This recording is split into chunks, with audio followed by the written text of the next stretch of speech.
Hey, race fans, Hall of Famer Darrell Waltrip here. You know it's time to drop the green flag on another edition of Leaning Right and Turning Left with Sadler and the Senator, powered by Pace-O-Matic. So, hey, pull those belts tight one more time. Here's my buddy Hermie Sadler and Senator Bill Stanley. Boogity, boogity, boogity. Let's see what they have to say, boys and girls. I'm State Senator Bill Stanley, and as always, I'm leaning right. And I'm former NASCAR driver and Fox Sports analyst Hermie Sadler, and I am turning left. This is another episode of Leaning Right and Turning Left with Sadler and the Senator, powered by Pace-O-Matic. Hermie, I turned left to get in here. We're at another special place, but we're at your place, aren't we? You want to tell everybody where it is? We are live. Well, by the time this comes out, it won't be live, but right now we're live in beautiful downtown Emporia, Virginia, at Hermie Sadler's Faux Show Bar and Grill in Emporia, Virginia. Man, what a place this is. I mean, I was looking at the menu. You got quite a lineup. We're here at the lunch crowd. There's a trucker over there having himself a big, giant steak. Yep. And it looks great. I have to, in full disclosure, I have to say, although my name is on the front of the building, Angie lets me have absolutely nothing to do with the day-to-day operations of this establishment. And that's why it's successful. The only thing I'm in charge of is compliments. Giving or receiving? Receiving. Oh, really? Yeah. And you're also in charge of the wall decor, because I don't see a picture that doesn't have your mug on it. There's a picture. There's a drawing right next to your head of, it looks like you or somebody like you. Actually, it looks like a kid in one of those Sears and Roebuck catalogs. Is that you? Sitting over top That's of what I used to look like. What year was that? 1971? 1993. Wow. If you can get me a picture that looks just like that of what you look like in that year, maybe I'll believe that poster. That's me. But then we got you right behind here with Blake Shelton. Yeah. We got you sitting here behind the number 1 DeWalt car. Yeah. We got you right over there with the NWA Wrestling or TNA Wrestling. At the time, the Blueprint, Matt Morgan. I The mean, Rock's over here. Got him on the wall. This is actually the secondary shrine of the Sadler Racing history, isn't it? There's actually an office or like a building behind this building, or is it behind the Oil Brothers, Sadler Brothers Oil? Behind the oil company office, it's a Shrine. You call it what you want, but it's kind of like the old fan club operation that my mom ran for all those years. It's full of souvenirs, trophies, and It looks great. merchandise, memorabilia. I loved walking through there. Yep. You've got even a big, giant Elliott Sadler Coca-Cola machine in there, don't We you? do that. Yeah. I mean, that's amazing. And you brought company, didn't you? I didn't actually bring company. Company showed up. And we're going to have to introduce him. Actually, we have a history with this guy, but he was a part of the podcast that will never, ever be aired. It was either that good. But it wasn't or- because of him. No. It was either that good or it was that bad. Ladies and gentlemen, your favorite town councilman, Shep Moss. South Hill, Virginia's own Shep Moss. Well, thank you for letting me invite myself. And I'm sorry that canceled podcast will be my claim to fame with the senator and the driver. It's kind of like a cult classic with our sponsor. Our title sponsor loves it. That building you're referring to, we always called it the world headquarters of Sadler Racing. Is that right? Oh, yeah. Well, it was everything Sadler. And You got to give it a little juice, you know. So since, as far as a live breathing podcast that people are going to hear, this is the first time they're going to actually hear your voice. Tell us who you are, what you do, and why the hell are you on this show? Well, I guess your invited guest couldn't come, so I invited myself. But my name is Shep Moss. I'm from South Hill. I have been what I would consider a lifelong friend of Hermie Sadler, and a very recent acquaintance of the senator. And I've been in business there, self-employed, retail for 20 years. You can say the name of your company. Memory Makers. Yeah. So I do have a real perspective, just like Hermie does, of small independent business owners right here in the Commonwealth. I also am a sales manager at the Boyd dealerships, which is also an independent-owned business. So I've been able to bring a perspective to that business as well, as far as being a independent owner. Now, wait a minute. Shep, you work for a car company. You own a small business. I do. Maybe you have some insight to tell me why why, oh, why can't Hermie get a sponsor for his Turning Left moments here on the podcast? Do you have a reason? Do you have an answer? Well, Hermie works hard, and Hermie's got a lot of connections. And I think instead of asking for sponsorships, Hermie always likes to ask for favors and support versus a sponsorship. So look at the lineup of guests he's brought on this podcast. See, look at the legitimate guests. Look at that. Look at the legitimate guests that have been on this podcast. It's amazing. I don't know. It's that is a good point. And But with all that oomph, all that juice, it's a lot of juice. don't you think? Memory makers might want just to sponsor at least one. Once we get up to about 80,000 viewers on the podcast, then I think we could get in. See, that's what we've That's been up there hearing. where you okay. Yeah. And That's as a a business senator, decision. as it's a ROI. You got to have return on investment. I agree. So I and agree. as you mentioned, Senator, here recently, I have dabbled in local politics on our town council, and How's that working out for you? well, it's been a uphill battle. I'm not going It's to been educational. I'm not going to put lipstick on a pig.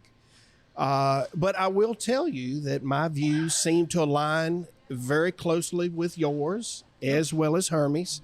So I've been extremely interested in watching this process and watching this podcast grow. And I'm just real interested in what y'all are doing. Well, we're having a good time doing it, and I think we're talking about a lot of things that are important to people, and then talking to a lot of important people that Hermie knows that are important to listen to. So Do you find on the local level, because one of the things that we see happening with our ongoing litigation is a lot of things tend to be done in the back room or behind closed doors when transparency doesn't seem to be the number one priority.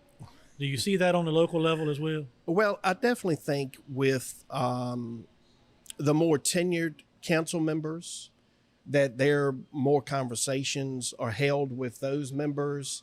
And I do think that information is shared more freely with the more tenured council members. Of course, I'm coming up on 2 years now. My perspectives and experiences are different from most all of the other council members. Being a independent business person, being investing and taking those financial risks in our community for over 20 years. A lot of our council members are now retired. They've never relied on a cash register to ring to provide for their family. They've always had salaried or public jobs. And I do bring a different perspective and see things what I like to think from a business perspective, and we just don't align on a lot of issues. We just don't. and that's a great point. He brings up a great point about having a businessman, a business owner, a small business owner in government at whatever level, whether it be the local level or the state level, which would be a really good thing. Wouldn't it be a great thing to have maybe a state senator who is an owner of a local business right here in this area? Oh, it would be awesome. It would be awesome. And You know any? Shep, you interested? well, no, I'm not quite there yet. But the whole issue that y'all have really taken head on and addressed with the skill games, it's not about the games. It's about allowing small businesses to make decisions and try to thrive and be successful and provide jobs in this trying business environment. It is very, very hard right now between still dealing with pandemic issues. Now we're dealing with out of control inflation, supply chain issues, and businesses are the business models are changing by the second, literally, for small independent businesses.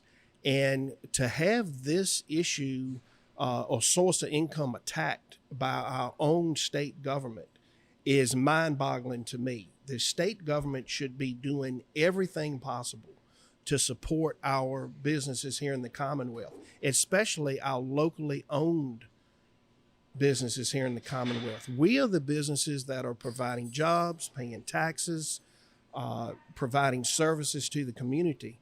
And we should be allowed to legally is the key word, provide those products, services, and goods. No, I totally agree. And So to bring everybody up to speed who's been listening to this podcast, a lot of convenience store owners, we touched on it last podcast, but I think it's worth repeating. Just this week, the judge entered the order continuing our court case till November 2nd. That means all the machines it was about 10,000, a little over 10,000 that were registered under the ABC licensing are allowed to continue now to operate past the May trial date. We would have won that anyway, but we continue that court case because we're concerned about someone trying to legislate through the budget, limiting or eliminating or banning or overregulating these skill games. And so both parties decided it was in everybody's best interest to wait and see. Usually we come out of a budget in March. We had a May trial date. Had they tried to put something in the budget, we could have amended our complaint. They could have answered, could have briefed it. We could have gotten a trial. With this being upended and the rumor being that it might be included in the budget language, everybody, both the plaintiff, the Commonwealth of Virginia, the Attorney General's office, the ABC, the governor's office agreed, let's wait out and see what happens so we can fight this battle once and not twice. And we're going to talk about that in a little while. That was truly the reason. But what we're seeing right now, Shep, and maybe you see it at the local level, is that in making sure that we keep the games that are allowed to be kept on during this time, during the injunction, we're seeing a proliferation of illegal gaming. And how does a local government try to combat that? Now, the problem is that it kind of tries to scoop up legal gaming, the skill games that are in it. We have a problem in Pittsylvania County right now where they're trying to zone them out. They're trying to call any store, including a convenience store, that has a skill game in it, an adult entertainment center, which I don't know what your definition is in South Hill, but an adult entertainment center in Danville is a bawdy house, a strip club. And I think that's unnecessary. They're trying to use their powers through zoning to keep out skill games. At the same time, they're trying to fight proliferation of illegal gaming. What are you seeing in terms of the fight of illegal gaming and then creating that balance with legal skill gaming? Well, my experience has been that people just don't understand, A, the industry, B, they don't understand the injunction, and C, they don't want to address it. So, like locally, our Commonwealth's attorney, he is not interested in pursuing eliminating the illegal games. He doesn't want to touch it. Because I don't think he knows what to do. To be honest, the first strategy was this is going to be decided on in May. It's only a couple of months. Just let it ride. Well, now with the continuation to November, now we're looking at another 6 months of really a lot of illegal and nefarious activities with these illegal games. And let's remind everybody, the Commonwealth of Virginia, the General Assembly created that problem by doing away with the ABC oversight and regulation to begin with. Correct. So on the local level in my area, it's like, well, nobody's regulating it. We don't know who is supposed to regulate it. And they did not read and understand the injunction. And that's where, my conversations with Hermie and some with you, hey, it all comes down to the type of machine, whether it's skill or chance, and if it has the yellow ABC sticker on it or not. It's real simple.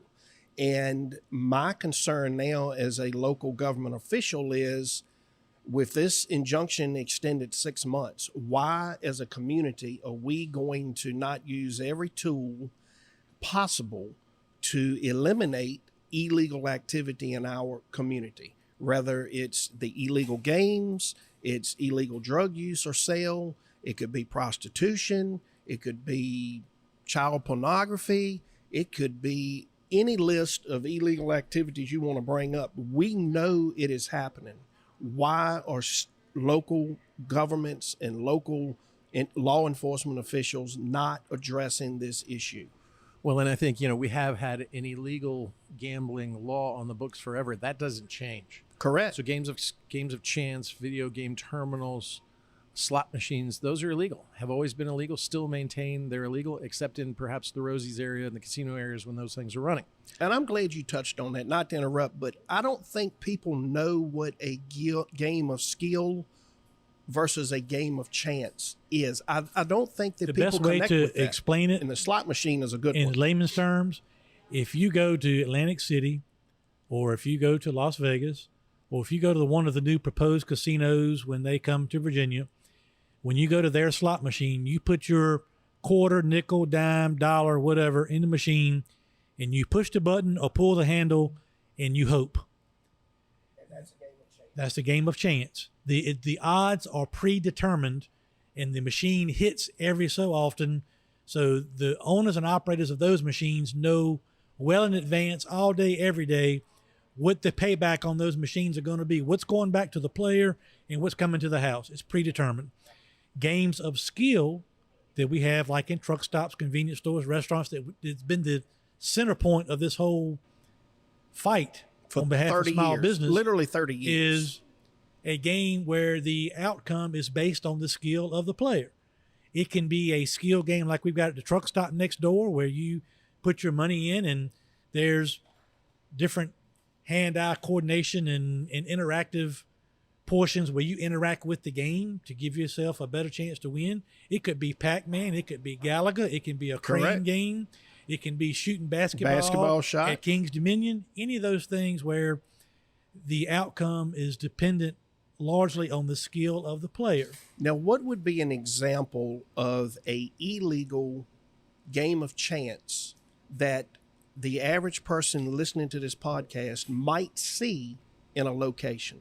You know, I hear about the fishing game. Fish games tend to have skill associated with them because you have to aim and hit the fish like with shooting, the spear. like So shooting. it's like a shoot 'em up game. Shooting fish in a barrel. So what would be a typical illegal machine that they may see just in a convenience store when they pull up this afternoon? The tricky part about that is they all look from just by looking at Layman's them. eye. And that's been one of the things we fought in our lawsuit. Yep. Was we've proven in court that you can't just pick a game you want to get rid of based on what it looks like. Correct. So you walk into if you didn't know any better, you walk next door to the truck stop. If you didn't know what a skill game was or how to play it, you'd look at it and say, that looks like a game I would see in Las Vegas. Correct. But it's not. So that's been kind of one of the things is, you know, if you say you want to ban skill games, that's really not what they want to do. They want to ban skill games that are in convenience stores, truck stops, restaurants, and bars, but only those games that look like slot machines, because they have never said anything about our coin pusher games, claw games, anything of that nature. Because the casinos don't offer that Because they type don't of offer those. entertainment. Yeah, So that's exactly you're right. getting down to the real, brass tacks of And it. they don't offer it right now. I mean, the chances are what they want to do Correct. is wipe out all these games and then come in when they've put down the bricks and mortar and say, oh, by the way, you know what would help drive business to the casinos if we could have video slot machines or skill games in these convenience stores. But, oh, by the way, we'll be the ones to provide them. Correct. And so then they control the marketplace. They'll just have a lease agreement. Instead of a small business owner saying for themselves, I want to use this skill game from this producer, this provider, and put it at this store. So my customers have an added value and a reason to come in the store and maybe buy, as Hermie, you've said 100 times, chips or sodas or gas or whatever. And, it takes the control out of the small business owner and puts it in the hands of the casino. I said this in an interview with a media outlet that we'll talk about later in the show. I'm going to call an audible, Senator. What we're going to do, finish up this conversation.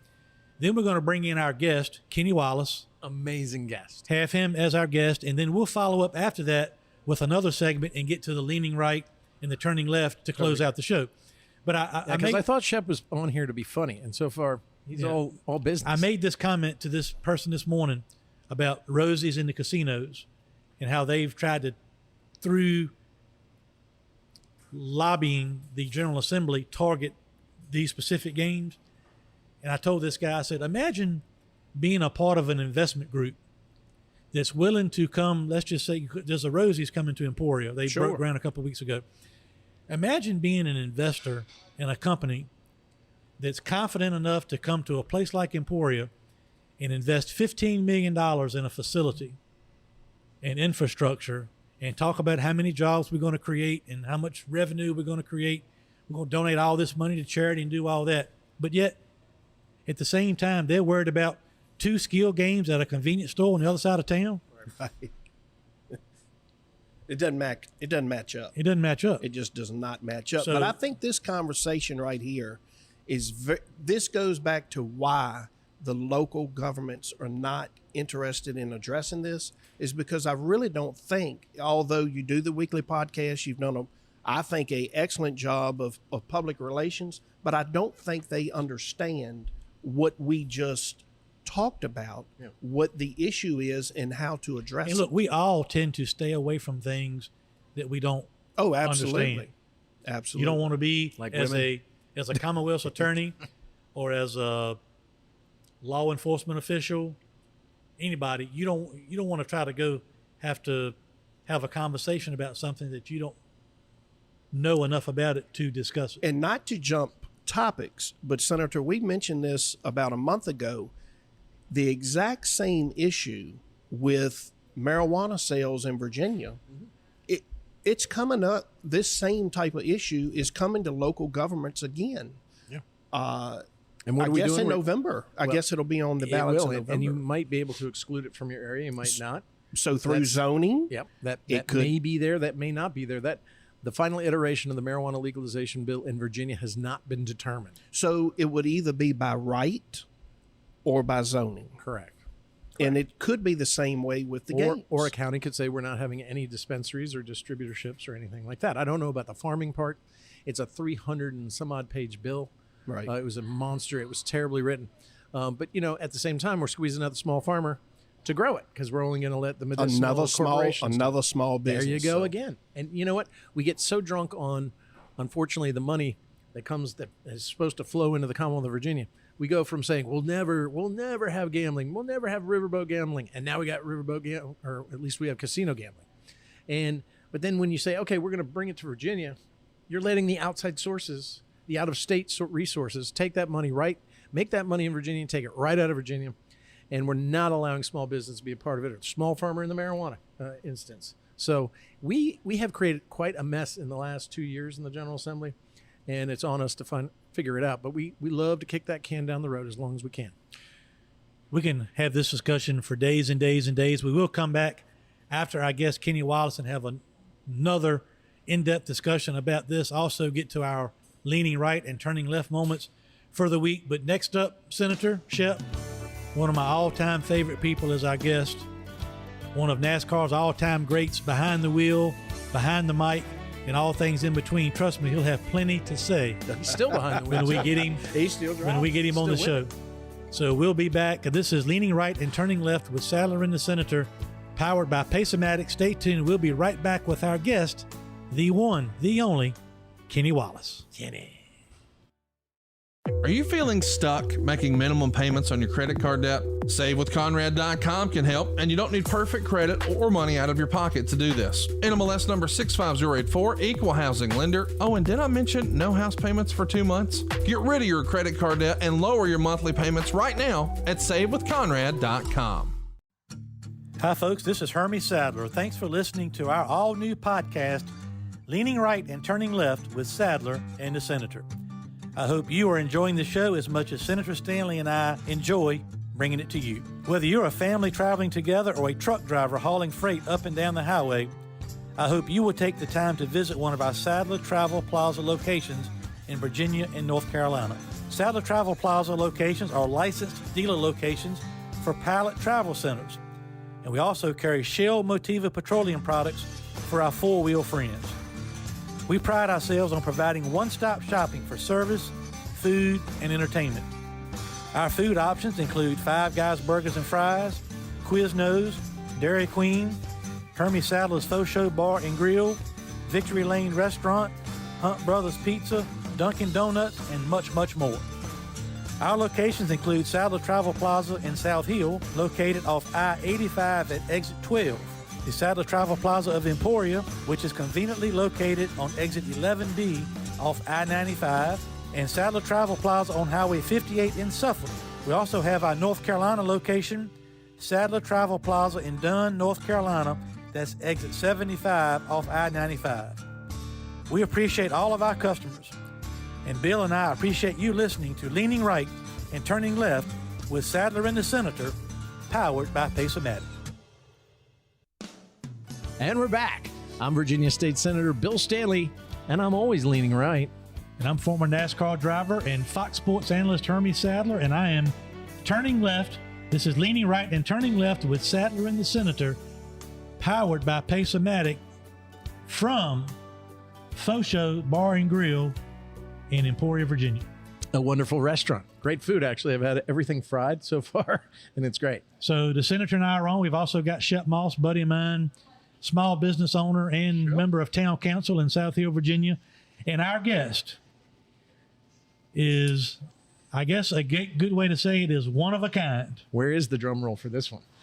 We got to have a fancy drum roll for this one. This is a big deal. Big. This is a big deal. It's huge. It's bigger than some of the ones I've had on Big that I deal. brought on. The one, the only, Kenny Wallace. Yeah. Kenny, thank you so much for being brave enough to join us on this train wreck of a podcast, Leaning Right and Turning Left with Sadler and the Senator. I am honored to be on this show. You two are legends. I follow your every move on Twitter, and you're brave, you're bold, and yeah, I'm excited that you asked me, Hermie. So we got a lot to get to. Senator Stanley, now just a little bit of a history, Kenny. Even before I knew Bill as a legislator and, of course, a famed trial attorney as well, he's been a lifelong race fan. Absolutely. He came to Martinsville to watch us race, way back in the day. He knows more about racing. I'm not going to say more about racing than you do, but he knows more about racing than I do. He's a fan of the sport. He's a fan of the drivers, obviously, a huge proponent for short track racing all across the country. He's doing a lot trying to get things done in the legislature to try to help small tracks, short tracks, and the fan experiences all across the Commonwealth of Virginia. So I know this is a exciting time for you too as well, Bill, to have Kenny on the show. It is. And if I may introduce you the same way by saying, look, he's not a lawyer, but he loves lawyers. He loves using lawyers. He loves being litigious. He loves suing. He probably knows more about the law than you do, Kenny. And he probably knows more about the law at this point than I do, or at least he tells me. Oh, show. Yeah. Look, see, he knows product plate. Kenny, I hate to tell you, this is my second podcast, your first, and my first never got aired. So don't put a lot of faith that you'll actually hear this interview, Kenny. It was so bad/good that it will never see the light of day. It's in the archives. It is. We play it only at parties with adults at them. But man, it is so nice to see you. So great to have you on here. When Hermie said you were coming, I just about jumped out of my chair. I mean, this is the greatest thing, because I'm going to start off by saying, if you can't swing a dead cat around your head and not hit a Kenny Wallace video on YouTube or Facebook, I mean, he is everywhere. He's everywhere. Well, that's a whole new beginning now. What happened is Twitter became very toxic for me. And I've got a local friend here named Charlie Marlowe. And Charlie said, Kenny, you need to give this YouTube a chance. So I'm learning to quit arguing with people on social media and just give my thoughts on YouTube, and it's way easier. Well, I think, the 4 minutes of Kenny, I call it, he's sitting on his couch. It's the morning after. You can tell he's probably having his second cup of coffee. I like and it. He's Every just time spooling. he's got it figured out perfect. Every time before he goes to his first dialogue, he's bringing the cup of coffee back down. Exactly. Yeah. He's walking you right into it. Yeah, He's and just reeling you right in. And then he's got that look on his face, and sometimes he's got bedhead, which makes it even better. Oh, yeah. And then he just talks whatever's on his mind, and it's usually 100% perfect. 100%. I love it. Because we're leaning right. That's right. My first question, Kenny, is the first question that I get everywhere I go. How's your damn brothers? Yeah, right? Well, Rusty is doing good. He owns like 9 dealerships up around the Knoxville, Tennessee area. And they kind of run themselves. The dealerships are well-oiled machines. He's got some great people in place. I think what Rusty's really doing right now that a lot of people aren't aware of is he's building custom-made motorcycles with his son, Stephen Wallace. Wow. And they're having the time of their life. And it was the great Walker Evans. Hermie, when we would race at Dover, Rusty would leave on these airplanes with Mike Helton and all those NASCAR guys. They'd go out to Sturgis. And that's how Rusty got involved in these motorcycles. So he's doing good. Dealerships in Knoxville and building custom-made motorcycles. And my brother Mike, Mike's doing good. Mike can live on land himself. That's all he needs. And he's a mover and shaker. He's a mover and shaker in Salisbury, North Carolina. He owns some property there, and he's developed it. And he's doing good. I get a chuckle every time I think about it. You know, most of my career was spent in the NASCAR Xfinity, the Busch Grand National Series, but the occasional time that I would run a Cup Series race over the years, of course, we always had to go to a driver's meeting. And 100% of the time, not 90, not 95, not 99, but 100% of the time at the Cup Series driver's meetings, Rusty sat on the front row. And always. Every time they said, does anybody have any questions? That sumbitch put his hand up every single time. He was going to ask a question of something. Yep. I think sometimes he was being serious. Sometimes I think he just was doing it to aggravate whoever was hosting the meeting or Mike Elton or somebody. Do you have any comment you can add to that? That was my highlight of every driver's meeting, was Rusty throwing that hand up when everybody else was ready to go. I always told Rusty that he was busy being famous. He's like that too. The truth about that matter is Rusty wanted the limelight with Dale Sr. So he didn't want, he wanted to be eye to eye with Dale Sr. And that's the God honest truth. And if you look at any picture, any type of big, let's say there was 43 cars in the starting field and it was the last race at Wilkesboro or the first time in Japan. Rusty made sure him and Earnhardt were always together. And Rusty just wanted to remind you that he was good. And that's just the way he is. That's the way he operated. And that's funny. He says, I remember our interview with Chris Williams where he said that Rusty wanted his hauler with all the merch next to Earnhardt. Yeah. Chris Williams, who we work with him now on the Smart Modified Tour, but he was really a part of that merchandise boom, back in the early to mid 90s. And he made the comment that Rusty told him every week when they brought the Miller genuine draft haulers in, put mine beside Earnhart's. A crowd draws a crowd. That's right. That's right. And Rusty if the line was too long in Earnhardt's, just cut Rusty, they go get Rusty Wallace stuff. A very smart businessman told me one day that he wanted his convenience stores right next to Love's, because if he could just get the cars that didn't want to wait in line, he could sell enough gas to make a living. There you go. You said that guy?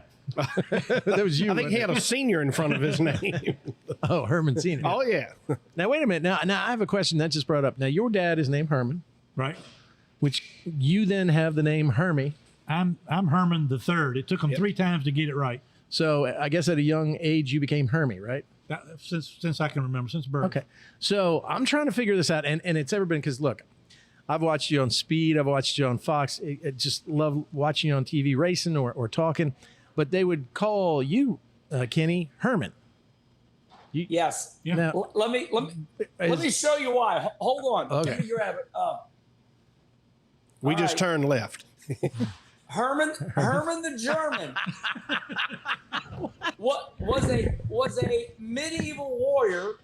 Yes. With his wife, right there, and that is a real deal. So if you Google Herman the German, he was a medieval warrior. Yeah, Herman the German.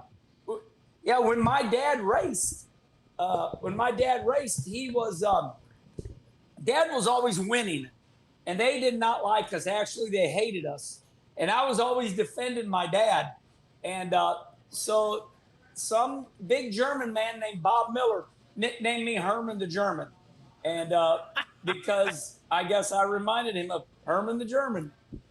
All right, now we're going to have a Chinese fire drill here so we can all see you, because you obviously have stage props, and we're looking at Brad Tuesday's computer. So I'm going to switch over one. Come on over.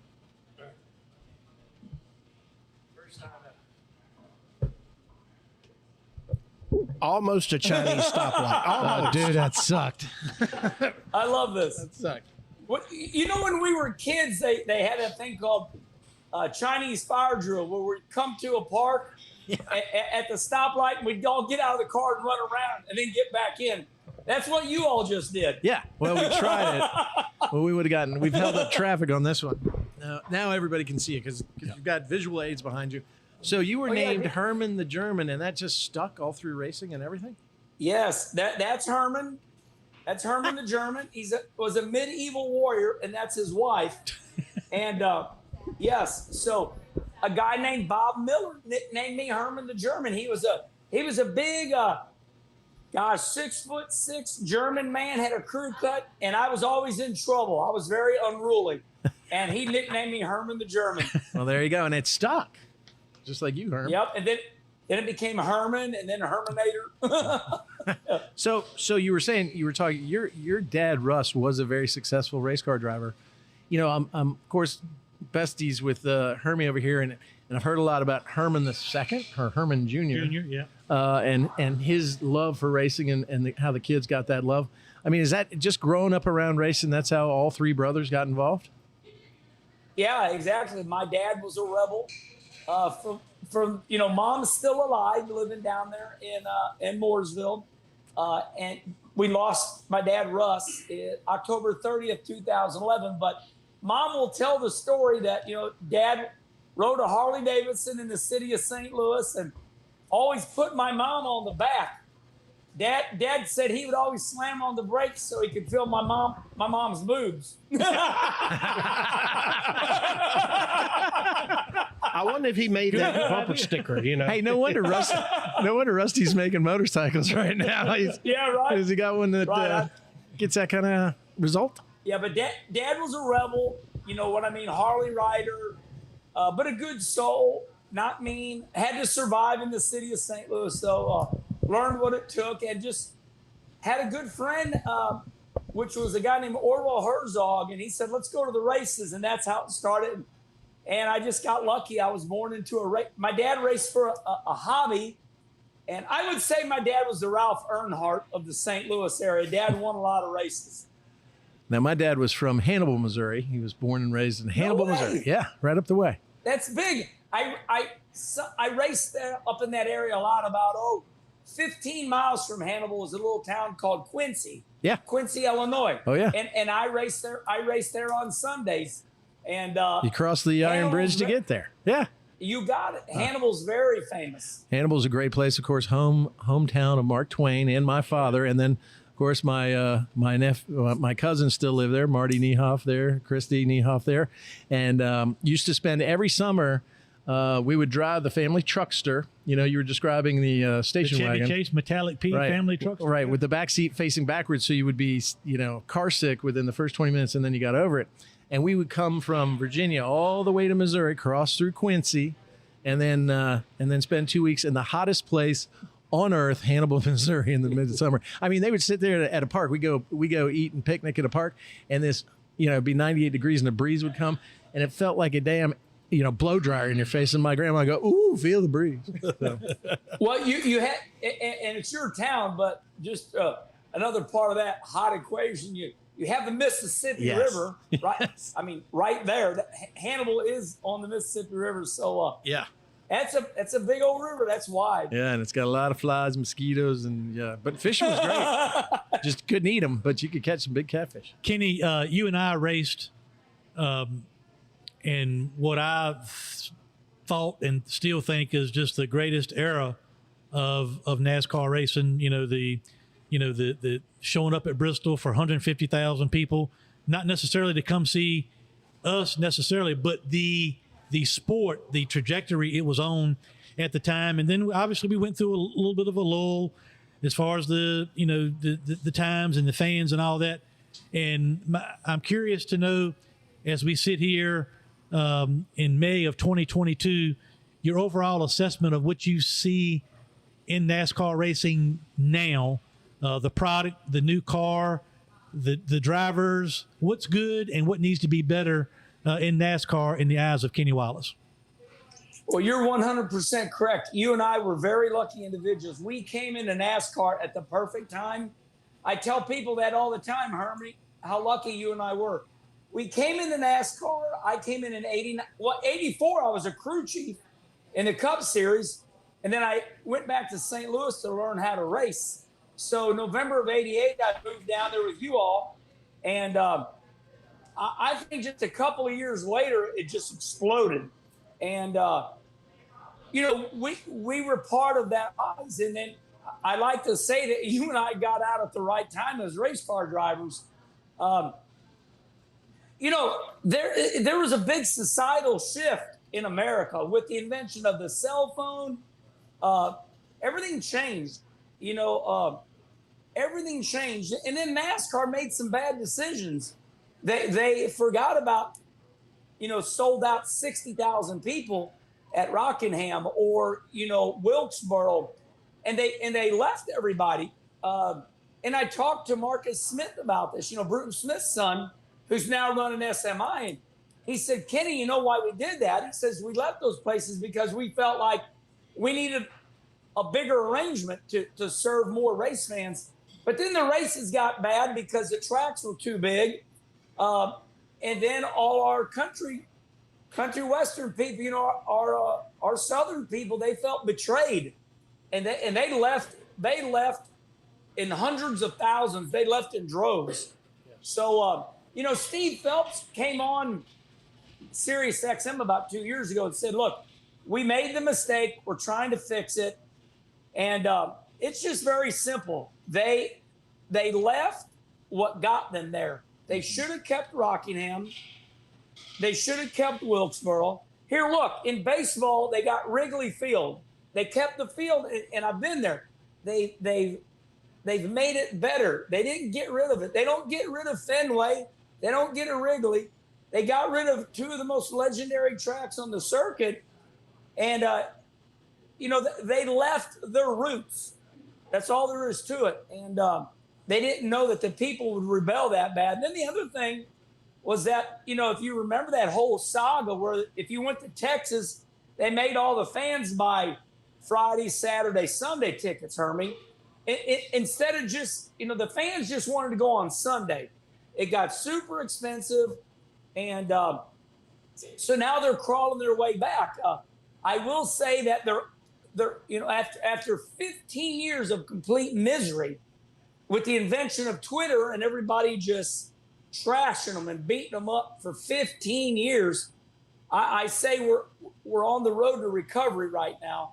And but I don't think you're ever going to see 250,000 people at Talladega again. I don't think you're ever going to see 350,000 people at the Brickyard. But we're on the road to recovery, but it was a painful 15 years. It changed so much. I mean, the last few years I did TV, Kenny, I know the same for you too. We could go to the racetrack in the morning. We could leave the tunnel and go have lunch across the street at the mall and come back. It was bad. Back in the 90s when we were doing it full time, you got to the motorhome and you were afraid to leave the racetrack, not knowing about traffic and other things, trying to get back in. I mean, it was just an unbelievable spectacle of people and things.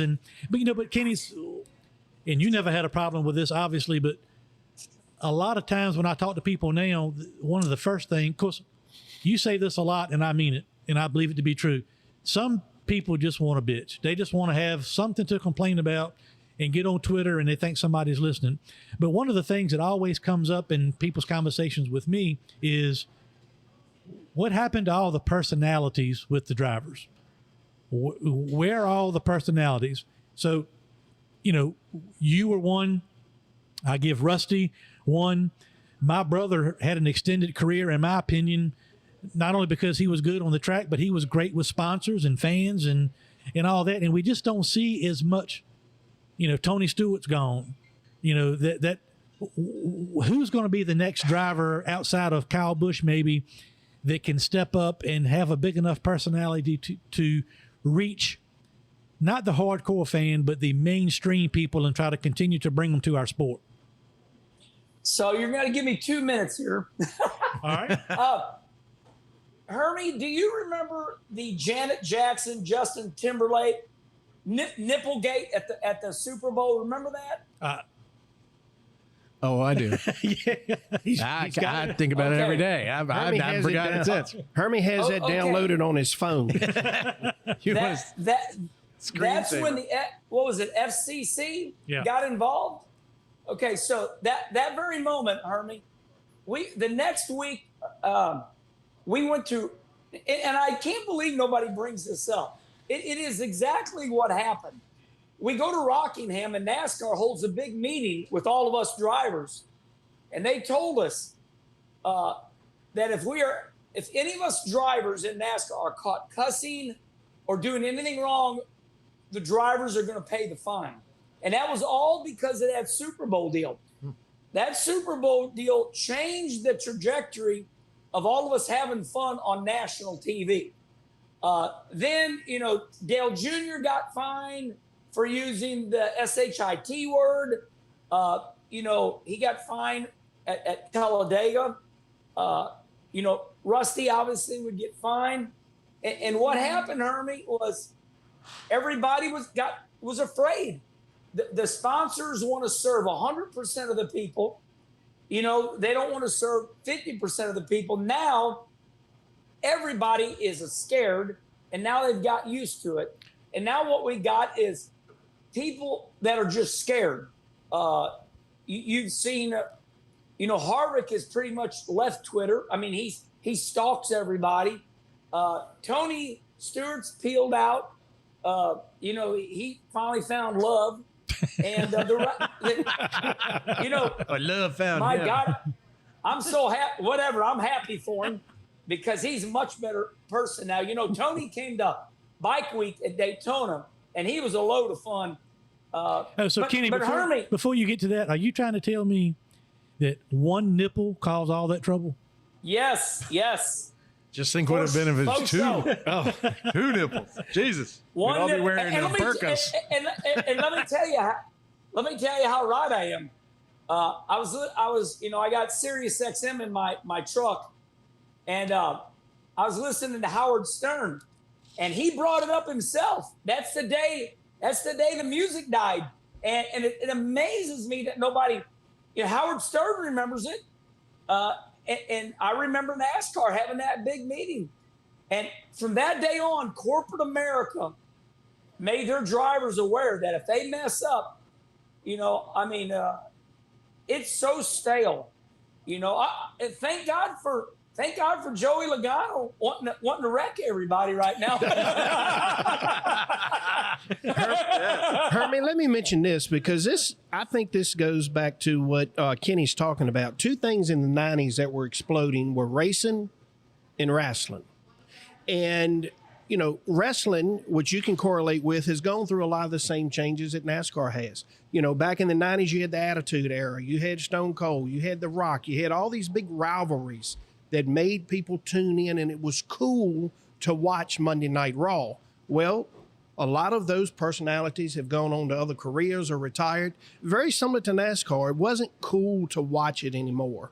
They had lost that edge to keep you on your seat to see who was going to get the checkered flag, and more importantly, what was going to happen after the checkered flag dropped on pit road with the fights and the tussles and the arguments. So I think it's very correlating how both industries are trying to come back to mainstream now. By going back to what they used to. And the funny thing is that, Kenny, you just mentioned it, that here corporate America was basically sending the word down to NASCAR sending it down to the drivers. No swearing, no, you got to dull down the personality, don't have fun.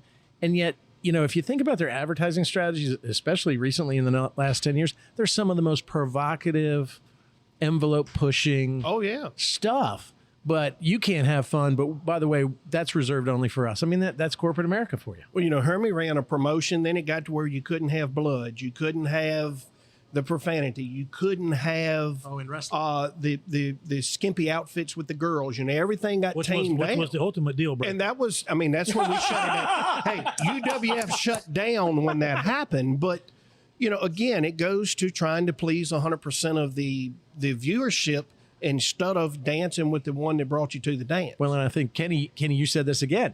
When they started expanding out into the West Coast and stopped paying more attention, they were dividing their attention with the South, which started racing, you lost a lot of fans. He's exactly right. You lost me for a lot of times. When they go out on the West Coast trips, like I don't watch Vegas. I'll watch Texas. But I just don't.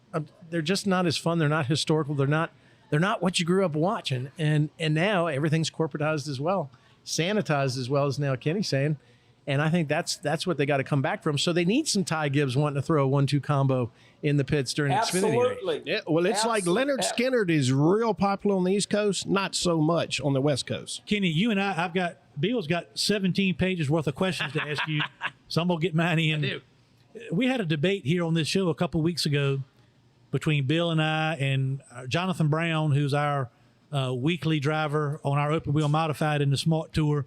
When the Ty Gibbs thing came up on pit road at Martinsville, there started to be a bunch of debate amongst NASCAR people, some drivers, but also members of the media, on whether or not Ty Gibbs should have taken his helmet off during that altercation. Everybody had an opinion of he should have taken his helmet off, and some would say, why would he take his helmet off?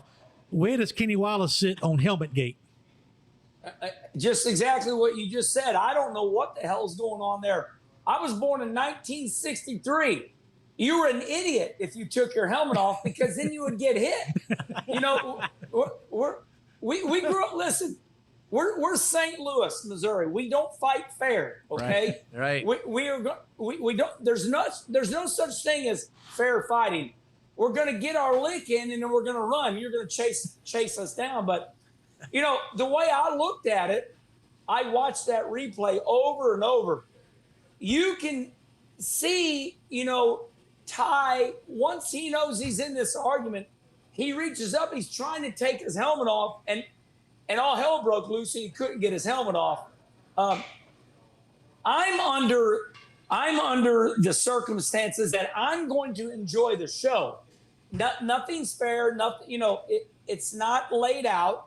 It is what it is. And for us to sit back here and now that it's over, now we're going to say what he should have done. I think that's silly. And I think people don't think for themselves anymore. Somebody says something and everybody goes, yeah, that's it. Yeah. I just think it's silly. He didn't take his helmet off. That's that. And I'm glad I was a helmet on guy. See, it now proves that, my lineage is Missouri. Because my dad used to tell me the exact same thing, which was pop the bully in the face and then run like hell. Because all you got to do is outrun them. And usually they're chubby. So you got to have endurance and you got to have speed, get a good shot in and then run like hell. And that's actually one of your fighting stories. A piece of worthless information, Kenny. The Senator's nickname growing up was Q-Tip. Just passing that along. Thanks. Thanks, Hermie. What's your next question, Senator? Well, no, that's just not fair because then he doesn't understand. Look, in the 70s, here we go again. First day of school in Virginia Beach. My dad was in the military, so we were living in Virginia Beach. Mom dresses me up. Brand new white Puma sneakers, like in the 70s that were really sweet and hot.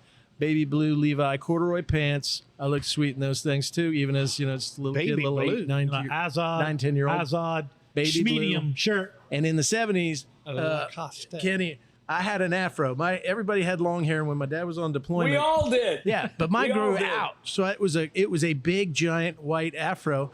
And so this bus driver, I walked on bus first day, full of kids, Virginia Beach. She goes, "Oh, look at you, little Billy. You look so cute, just like a little Q-tip." And I went, and the whole bus went silent. That's okay. That name chased me all the way up to Northern Virginia, to my college, and now to the halls of the General Assembly. Thanks a lot, Hermie. I can't believe, Senator, that I have all this show and tell. Okay, speaking about afros, this is Victory Lane. My brother Rusty, Mike, all of us. Oh yeah, that doesn't even fit in the picture. Man. Okay, that was about what it looked like. Except mine was white. We got them on purpose because back then it was cool. They called perms. Yeah. Our hair was actually straight, and we got perms, man. It was awesome. Mine was naturally curly. It just has no chance. So mine was like out. I mean, look, in the school pictures, when you had your students next to each other in your class, the lady to my left was like leaning over because my hair was in her picture. I mean, it was ridiculous, and it looks ridiculous now. I love it. Kenny, Senator Stanley, we talked last night, and we went over some things to talk about. And one of the things, I think I'm paraphrasing, his question was, he said, did you and Kenny ever have any quote unquote run-ins on the track. And I said, off the top of my head, I couldn't think of a time that you and I had any kind of issue on the track. The only time that I can remember us having a meaningful wreck together was at the inaugural race at Homestead.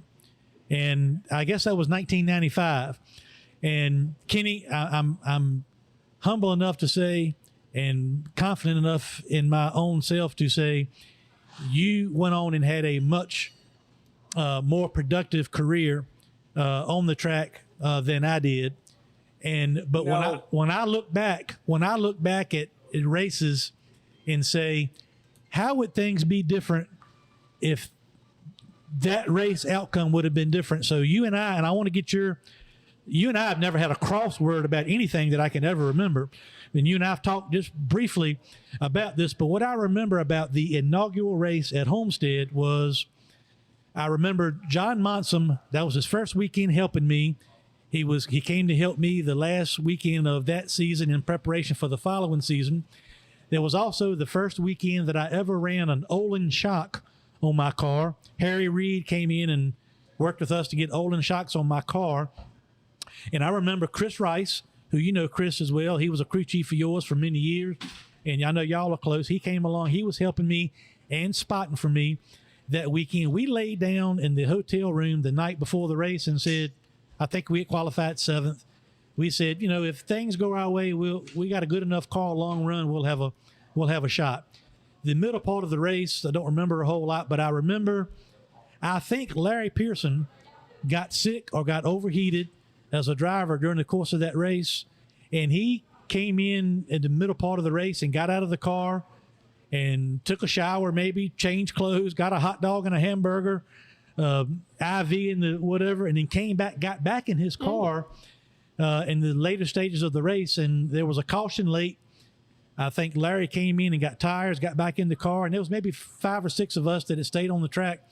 But I remember Kenny and I racing, coming to the white flag, and Larry comes in on new tires and runs into me. I run into Kenny. One of the hardest hits I had ever had. It knocked me for a loop. It was horrible. I mean, knocked me for a loop. And what I remember after that, Kenny, and I want your input, the only thing other than saying, wow, and who knows what had happened on that last lap of that race, we'll never know.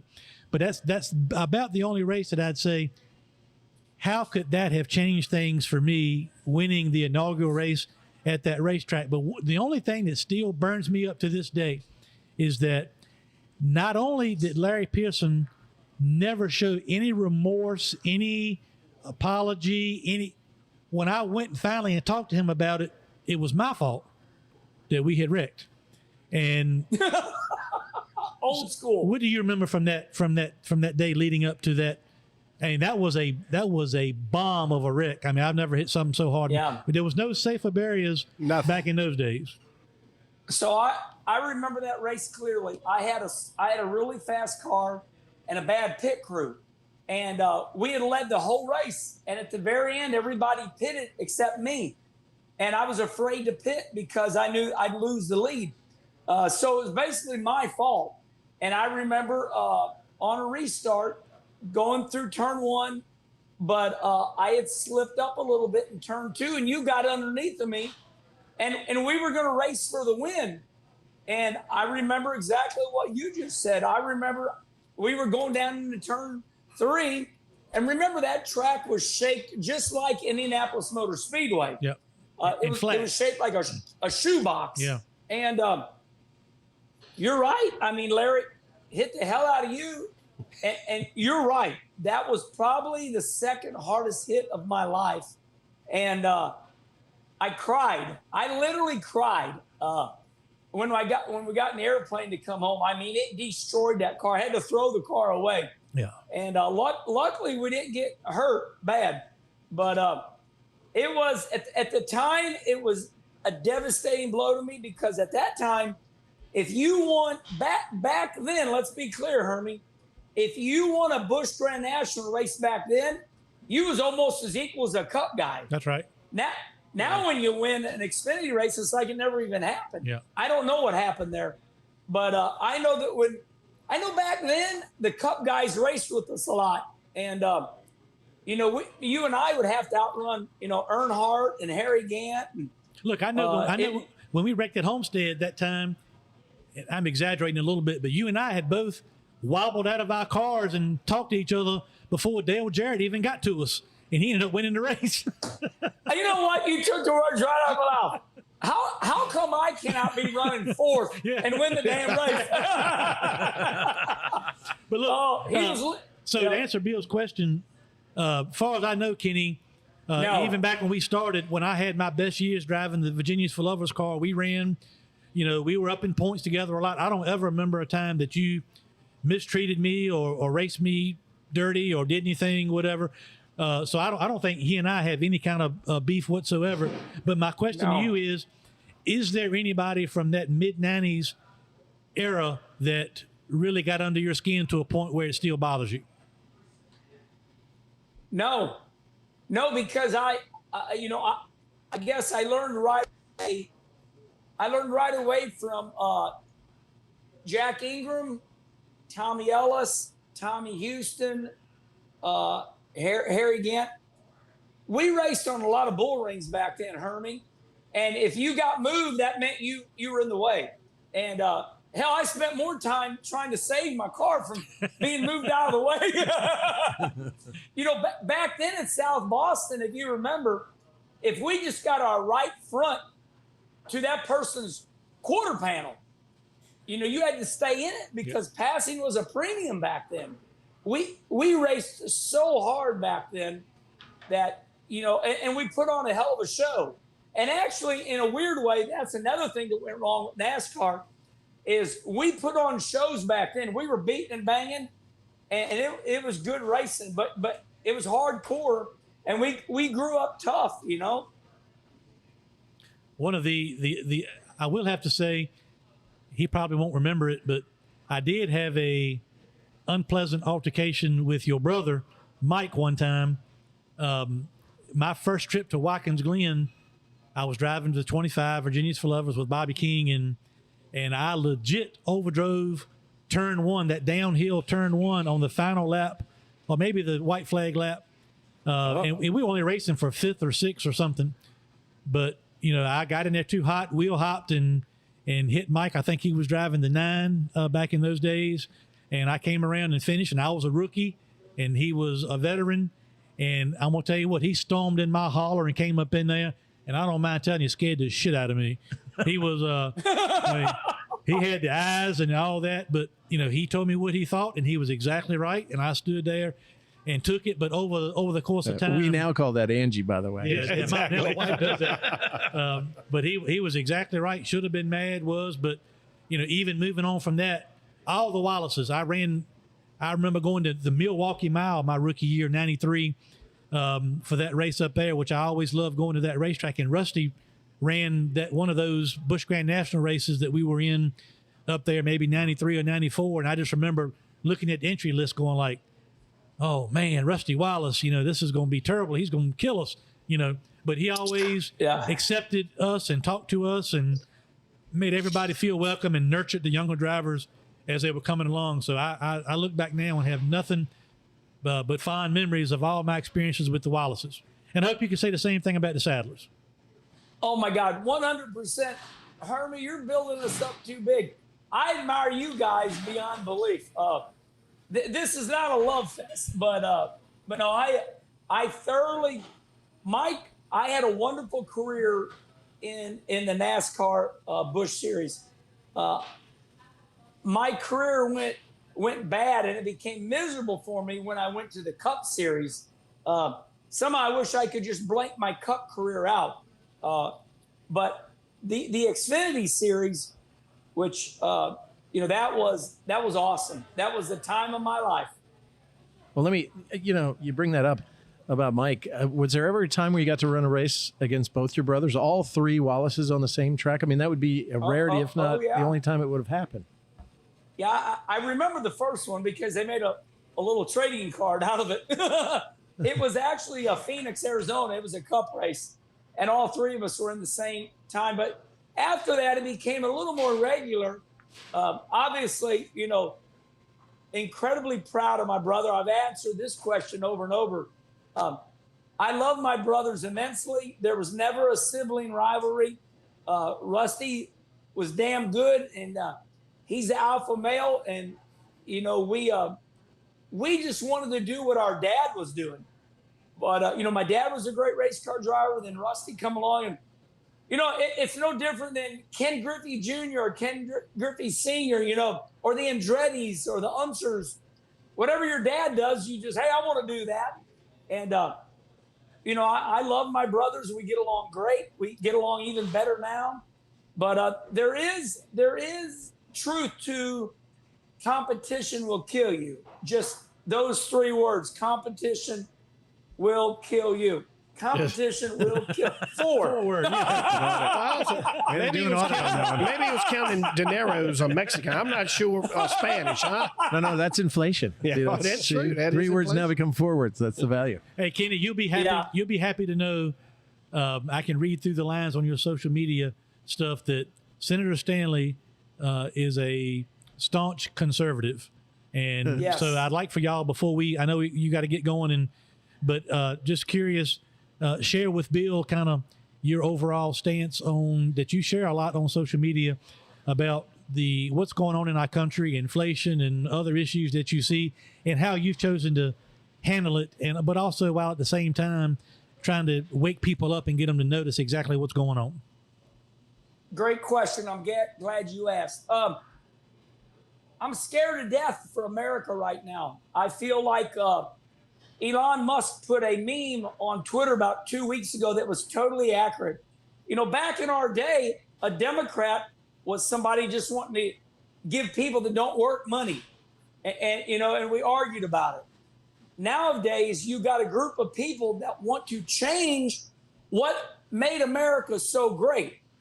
The meme that Elon made was, look, the old Democrats are still here, but between Kamala Harris and AOC, they want to change America and they want to ruin it. And I don't know where the hell they got this from, but in November, America needs to stand up. And really, for me, it's just about quality.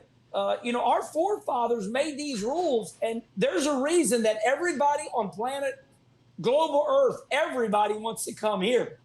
But I still don't understand why they want to change. When I say they, I said it. Kamala Harris, Obama, AOC.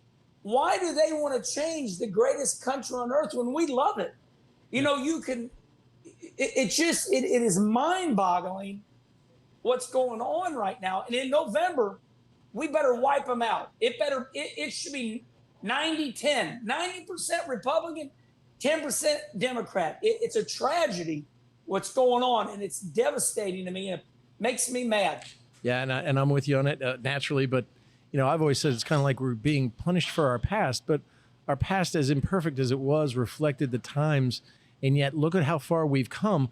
We've become that more perfect union that they subscribe. We have become more diverse. We are more accepting, and equality matters. But at the same time, this level of tolerance or lack of tolerance, tolerance is now defined by the left as saying, if you agree with me, then I'll be tolerant of you. If I disagree with you, then you have no purpose in offering your opinion. And I don't care what the First Amendment says. We said that this, Hermie, in last week's podcast, that it seems to be flipped.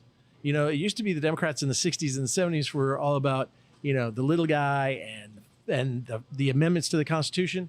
Now they want government overreach. They want government overpowerment, that when they want your opinion, they're going to give it to you. And it's the Republicans, the conservatives, that are for the little guy. Because you know what the little guy did? He built America. He and she built America, built a damn good country. The only time you see Americans pouring over the border is when they're having a sale or a special at one of the hotels in Cozumel, and they come right back. You don't see the Canadian, us run into Canada. No. This is the best country. People want to come here, and if they do it legally, they should. And why are they coming to the United States? For the same reason why you and I love America, because it's the greatest place on earth to be, live, raise a family, and be who you want to be. And that's Well, the greatest when you thing. go away from your roots, we were talking about NASCAR earlier in this segment, how NASCAR changed and they lost their base, and this, they went through a big lull. we could take a lesson from that right now. And I think NASCAR is getting back to being America. You know, where they've taken off the national anthem from showing it on TV at a basketball game. You still have that. You still have the prayer. I'll give them that. I mean, it's still America's sport, I think. And that's what's most important. Plus, it has all the great heroes. And Man versus Machine is the greatest story in America. And we invented cars, and we invented them to go fast, and now we show them off. So, I think God bless America. Right, Kenny, do you have any questions for us, my esteemed panel, before we let you go? No. I have questions. Oh, Yeah. See, he's trying. He hadn't flipped the first he's page got a yet. question. All right, go ahead, Kenny. I do have a question for all of you. Do you believe, just because we're talking and having fun here, do you believe that in November that the Republicans will take over everything, the Senate and the House? As one of the legislators here, duly elected, just like you, Shep, you're a councilman. As a state senator, absolutely, it's going to be a bloodbath, and I think that's why you saw the leaking of the Roe versus Wade potential opinion. I think they want to do everything to misdirect people away from why we have high inflation, why we have limited liberty, why we have burning streets and such conflict. They want to create and sow more conflict than they want to create unity. And I think, just as you said earlier when we got on this topic, man, we ultimately all know that we may not be perfect. We ain't perfect, but we're the best, closest thing to perfect that you can get in this world. And we've got to do everything we can do to preserve it. And the first way we do it is at the ballot box. So, yes, I think it's going to be a midterm just tsunami. I would argue that it actually starts tonight. Was it 5 states that are holding races tonight? That is the primaries. Yeah, the primaries tonight. So I would argue that it even starts tonight, leading up to November. Hermie, what do you think? Because, Hermie may be running for an office. We'll talk about that in a second. Yeah, state senate. Sit right next to me. Be great. These folks want me to run for the open Virginia State Senate seat here in the newly drawn 17th district. Kenny, you know me well enough to know that I would not be a good politician.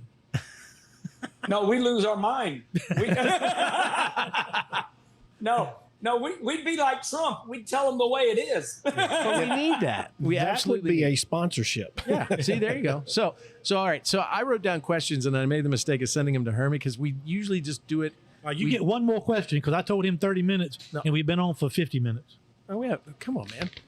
This man's time is valuable. No, but I can't afford him. I've never prepared for a podcast, but when I heard Kenny Wallace was coming on here, I had some questions that were burning deep inside of me. Seriously about you. Now, 1988, in the fall of 88, you got your first ride in Busch from none other than the Intimidator, Dale Sr., in the 8 car in the Busch Series, and I believe it was at Martinsville. Walk us through that a little bit. I mean, how special was that? How did that come about? What do you remember from the race? So my brother Rusty was running the Cup Series for Blue Max, and Rusty was wanting to help me make it down to Charlotte because remember 1984, I was already down there as a crew chief. Then I came back to start my racing career.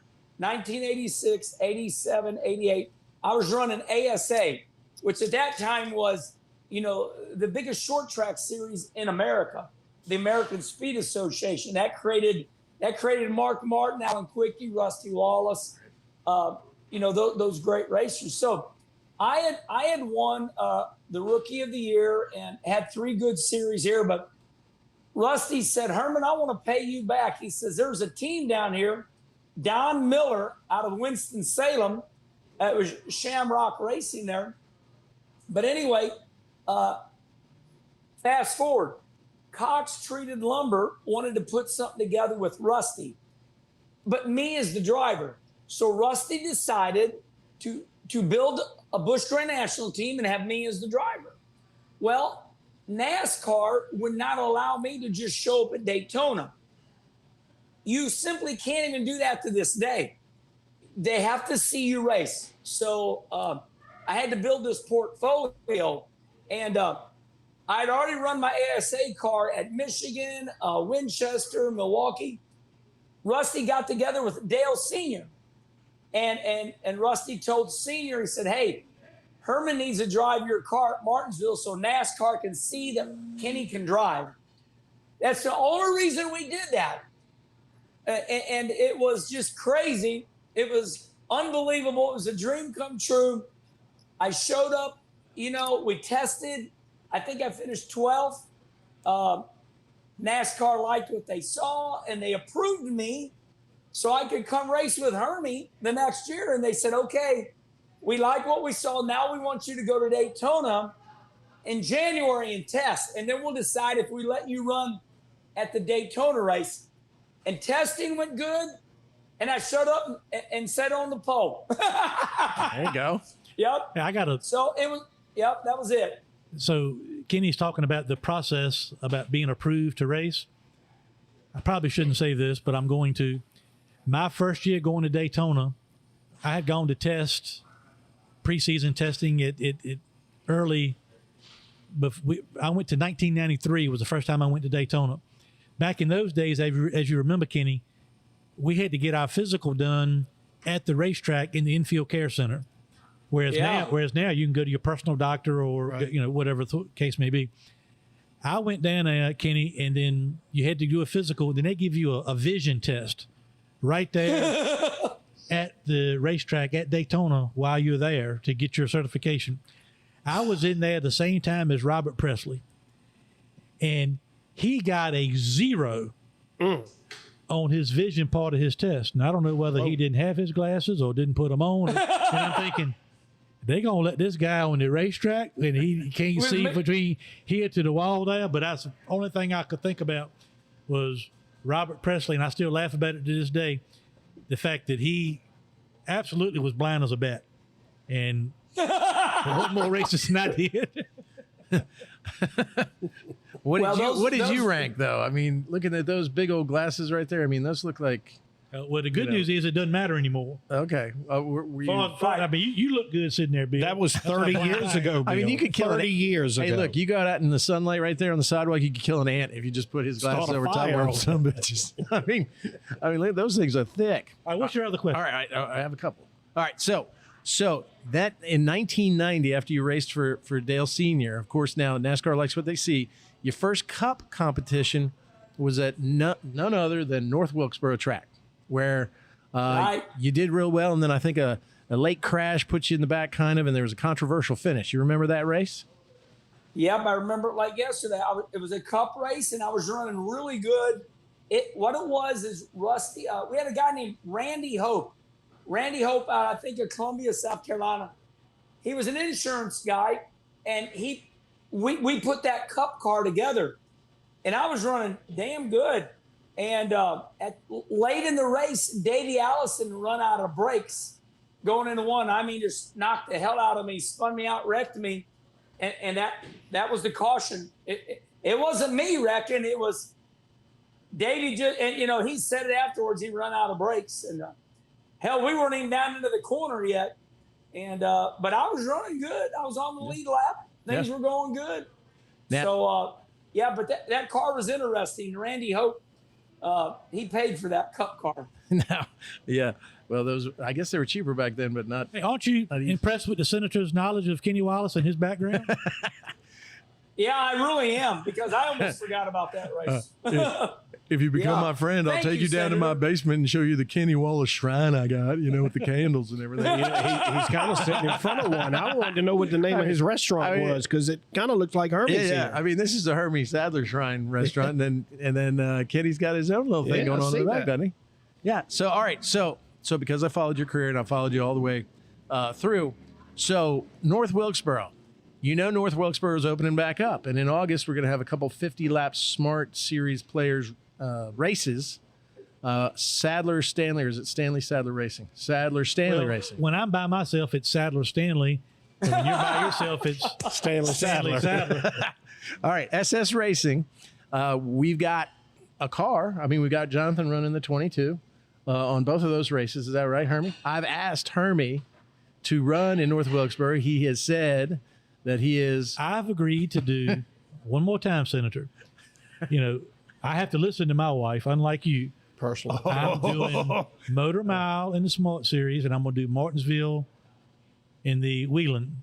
And so other than that, you're going to have to find other quote-unquote legends that you call them. Well, the famous number 16, the Sadler 16, and then we got the 39 VA, which is what Ryan ran in the Whalen race. Yeah. We may have a seat open for one of those 50 lappers for Herman to run for Hermie. Do we not? I mean, When- can we ink a is that deal in right August? here? It's When August is that? August 1st and August 2nd. It's 2 Hold on, let days me of look at my racing. calendar. The practice on a Monday and race on a Tuesday and a Wednesday. 50 The lap. Holy Bible. Yeah. 50 lapper tappers, smart races, open wheel modified at the legendary North Wilkesboro Speedway. Hey, Bill, while he's checking his calendar, August 1st is a Monday. Yeah, that's practice day, and then race Tuesday and Wednesday.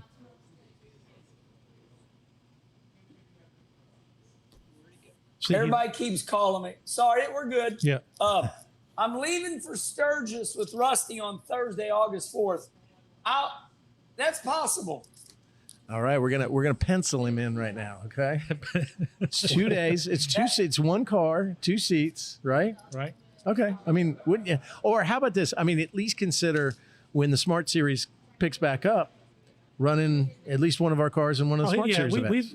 I don't think there's any question, and I don't want to speak for Kenny, that when he's ready and healthy and Available. scheduling works out, that he can pick a time, come to North Carolina, visit his friends, do all that, and slip over to Caraway or something and run a race. But we are running 2 races at North Wilkesboro Speedway. If you'd like to take those under advisement, you can certainly do that. All right. As your lawyer, I advise you like take it that. under advisement. So now, I like that. Let me. yeah, Thank you. please pencil that in for us. So, and I've got a rapid fire because Hermie's Yes. looking at me because I'm taking up your time. But these are things that I was thinking about all last night. So the big story was. Well, you know what I'm going to do? What? You know what I'm going to. Yep. David Reagan just called me. NASCAR is about 30 minutes from me. They're over at Worldwide Technology. Ford, Chevy, and Toyota are over there with the wheel load, all the Cup cars. When I leave here, I'm going over there to say hi to all the Cup guys. They're over there testing right now, just the test guys, you know. Yeah. So I'm gonna go over and see them. Nice. You know, David Reagan does all that testing for those guys. Yeah, that's right. Dave is a good guy. Okay. So now my question was, you used to have, legend was is that you, when you were running Cup, had a go-kart track in your backyard that was so Yes. dangerous that your insurance company threatened to pull all homeowners insurance away from you if you kept running it. True or false? Somewhat true. Not exactly right. But what happened was we had a go-kart track, a fun one, and it was just meant to be a fun little go-kart track. Well, all of a sudden, I go to Hickory to race, and I go to the bathroom. Come to find out, my crew chief, Steve Bird, had taken printed all these 8x10s off and posted all over Hickory. Go-kart race at Kenny Wallace's. And, oh, my God, we had it was so big the next day I got a fine for $25 from the city of Concord for holding too big of an event and not having a license. So I ended up calling WKA and the go-kart, sanctioning body. Took pictures of the track, sent it to them, and they sanctioned it for a little bit so I could have some type of insurance. But what shut the go-kart track down was the next day at Charlotte Motor Speedway, one of the crew members that was racing there. Remember, this event was huge. I mean, we had a national press secretary at the time that got shot for Reagan. Brady was there. James Brady. Brooks and Dunn was there. Down the State Prudhomme. Everybody was there. Thousands and thousands of people. So this one kid comes up to me the next day at the Charlotte Motor Speedway. He goes, "Hey, Hermie, I got hurt." He says, "What was them insurance people?" And I looked at him. I said, I called up Ronald Overcash. I said, "Ronald, take your bulldozer and level my go-kart track out." and my brother Rusty told me that desperate people do desperate things. And he was right. I got rid of my go-kart track when somebody wanted to know where my insurance was for it. Them getting hurt at my go-kart track. Smart move. As your lawyer, I'm going to say that's another smart move on your part, Kenny Wallace. I'm going to give you Can't have fun anymore. Cannot have fun anymore. It's the NFL No Fun League. But all right, I'm rolling through these questions because these are really important. Look, I was a Speed Channel junkie. Kenny, you, Hermie, what the hell happened to Speed Channel? Why'd it go away? I mean, I could watch that literally, leave it on, fall asleep, wake up, watch it go to work, come back. It's still on. watch it again. You guys were awesome. It was one of the best channels ever. What the hell happened? So Eric Shanks, the president of Fox Sports. So like the only person bigger than him is probably Rupert Murdoch, right? Who owns Fox. So they wanted to compete with ESPN. Everybody wanted to take ESPN down. So everybody wanted a sports station.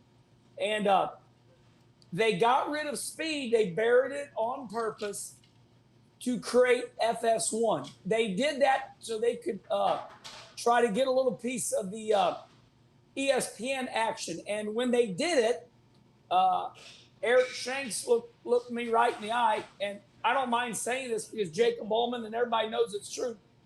The president of Fox Sports, Eric Shanks, said, Herman, he says, it sickens me to get rid of NASCAR race day.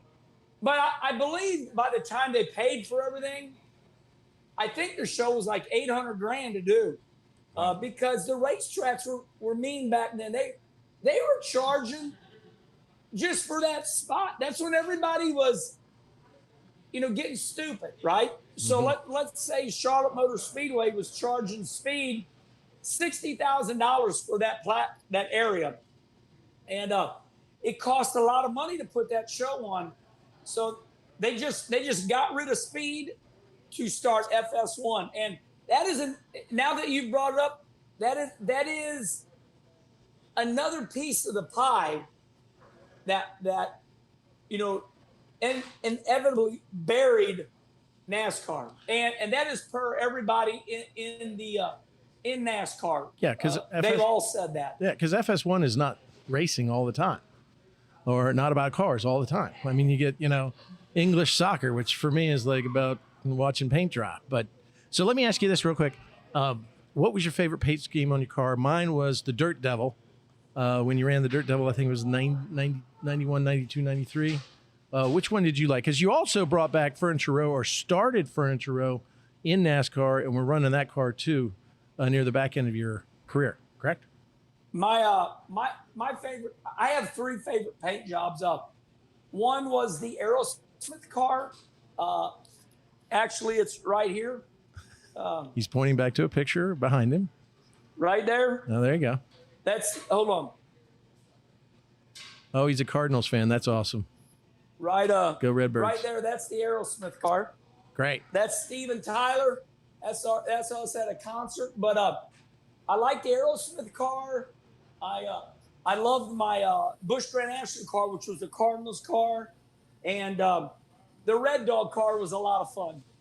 Yeah. Yeah. I mean, So those three made me happy. He had a lot of great paint schemes back in the day. And all right, my final question, because I'm going to cut a couple out here.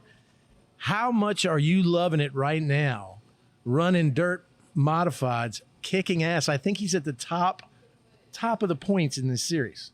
Oh, wow. How much fun are you having? He won 2 races this past weekend. I'm not a stalker, I swear to God. All right, maybe a little. There's that old phrase, and it's so true. I swear to you, my hand on a Bible, I'm living my best life ever. I don't need to race. I'm just racing because I like it. Got them 4 grandbabies. We got a great family going on. And this is the way it should be in retirement. I'm having a good time. That's excellent. And I'll let you know that I got Hermie back into an open wheel modified. Well, actually, in an open wheel modified first time, got him to run in a race that my law firm, the Stanley Law Group, had sponsored at none other than the Motor Mile, one of Rusty's tracks. And he did good. He did great. Hey, I'm gonna be there. I'm not doing hardly any appearances this year, but I am going to the Motor Mile on September 10th. Ooh. A Saturday night. Hey, Bill talked me into getting into an open wheel modified, Kenny. Never driven one. So I'm happy to say that I actually qualified top 10 maybe, 24, 25 cars. Had a good time. My only injuries I sustained were from trying to get in and out of the car. I thought he was going to say the race suit, because I want to see him get in the suit. I do not get in and out of the car as good as I used to. That's true, man. Look, Kenny, I can't tell you how much I appreciate the time, but more importantly than that, I'll say it publicly, really, truly appreciate your friendship. You've been as solid as anybody I've known, whether it be in racing or otherwise. Really, since I started back in 1992, you've always been kind and helpful and encouraging, and been a bright light for a lot of people and entertained a lot of people along the way. And I really do appreciate your friendship. Thank you so much. Well, I truly love you, Hermie. You're one of the rare people in my life that when I see, I'm comfortable with. I know right away I can just start talking to you normally. You're awesome, and thank you so much for having me on, Senator. Yeah, it's an honor. Everybody there, just a lot of fun, everybody. It was a real honor. We want you back, and we really, really, really want you, because I know you can fit through the window of one of those open wheel modifieds. That's how Hermie suffered his injuries, because he couldn't fit through the window. So we'd love to see you slip in the side window there on the driver's side in one of our Sadler Stanley Racing, the number 16 or the number 39. We'd love to get you out there for a Smart Series tour, or maybe even think about North Wilkesboro. That'd be great too. Might get memory what an makers on honor. the car for that one. You got it. You got it. What an honor. 100%. Thank you so much, Thank man. you It's so nice much, to meet you. Kenny. We appreciate everybody. We'll be right back with one more segment of Leaning Right and Turning Left with Sadler and the Senator, powered by Pace-O-Matic, right after this. Don't go away. Psst. Who's going to take care of your family if something happens to you? What would they do without your income? If you don't have a plan, you need to go to GoliathLife.com. Get a quick quote for more than 20 carriers. You don't even have to leave the house. If you need a medical exam, they'll send somebody to your house or office. You're in total control. You pick the rates, you pick the payments, you pick the terms. You're in total control, but it gives you and your family peace of mind. What if something happens to your income? Hurry to GoliathLife.com. Hey, this is Bill Stanley, Hermie Sadler's sidekick on this podcast. But when I'm not in Richmond at the Capitol or doing this podcast, my real job for the past 27 years is as a trial attorney with the Stanley Law Group.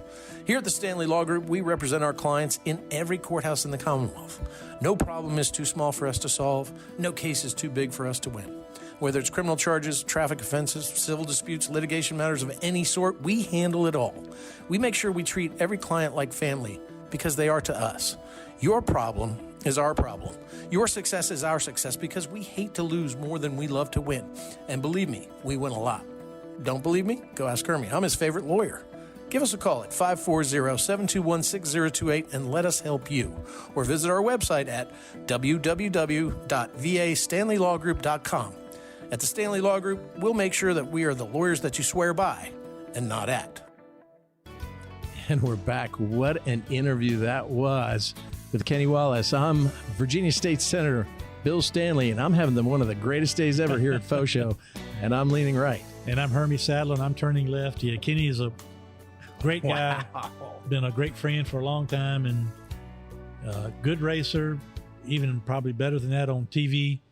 And, he is always smiling and laughing. I'm not saying he's always in a good mood, but always smiling and laughing, and enjoyed working with him all the years I did, not only racing on the track, but certainly with Speed and Fox and all things in between. And Shep was talking about, and we still got Shep with us, but Shep was talking about personalities really driving the sport. And the two of you, though, even in the booth, in the analysis, and you just brought everything home. And I know, I tell you this, and I'm not trying to do it to butter your butt, but your personality with his personality was electric and good television. And that's why, for Speed, I mean, that's where it seemed to be, where So let me add this grassroots to the racing list. was. You want me to run for Senate? Yes, You want me to go back to work for Fox? correct. Anything else while we're at Why don't we revive the Speed channel? You want me to drive You got to drive. 15 smart modified tour races? 5, we can start with 10, maybe the max. And so by saying all that, what you don't want me to do is stay married.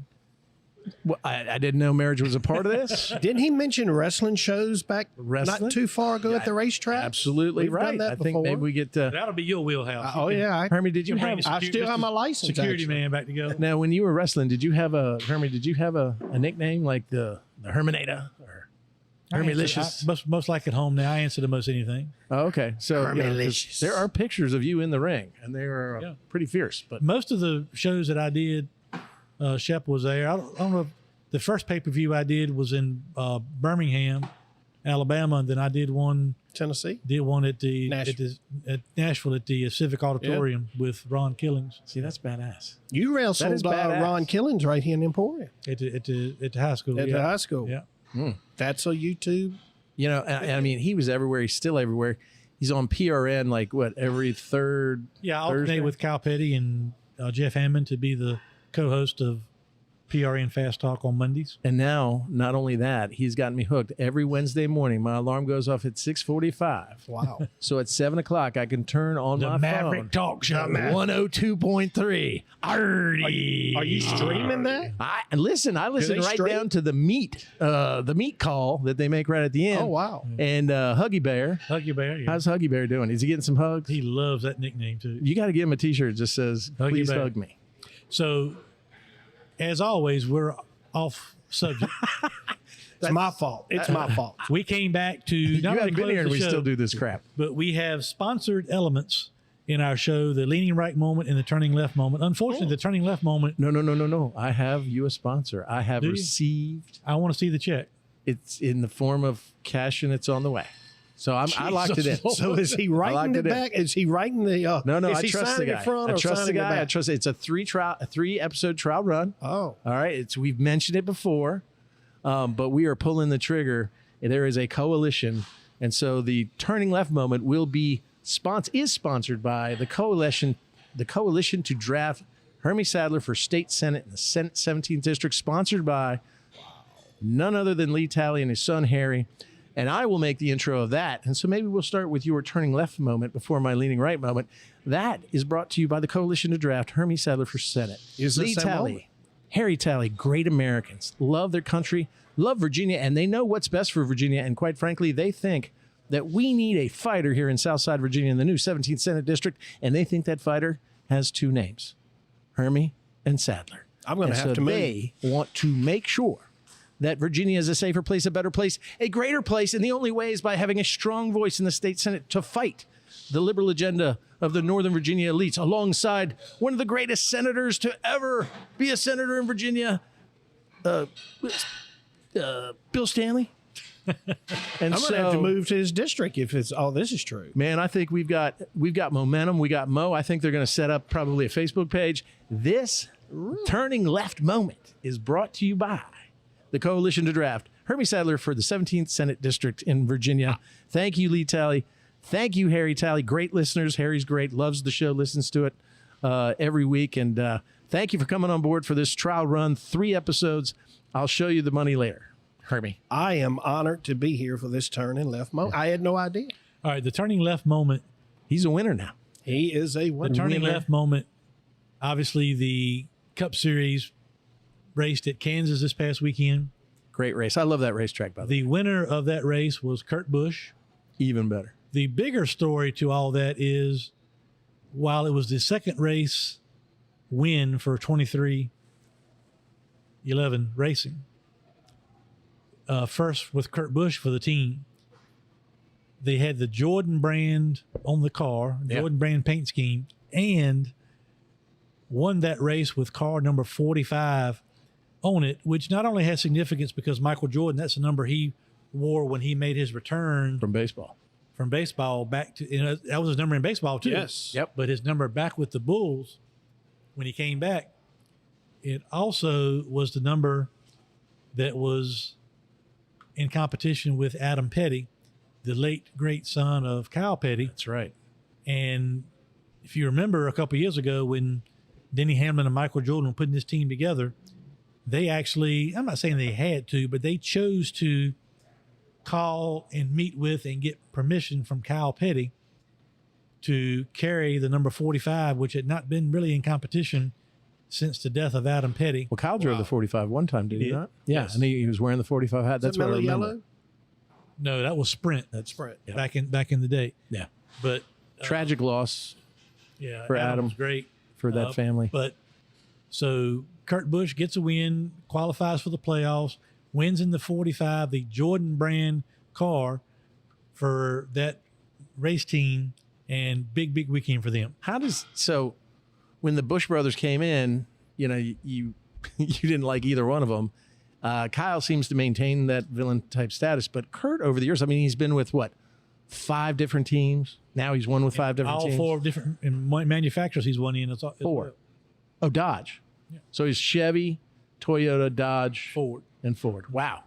I mean, talent. that's a pretty amazing feat. I mean, I think he is probably Hall of Fame destined, but now, I mean, I know my son and I were excited at the end of the race when he won, and it's an amazing transformation because what was that race? What is it, Talladega, where he raced right to the last lap, bumping side to side with not Ricky Craven. Who was that?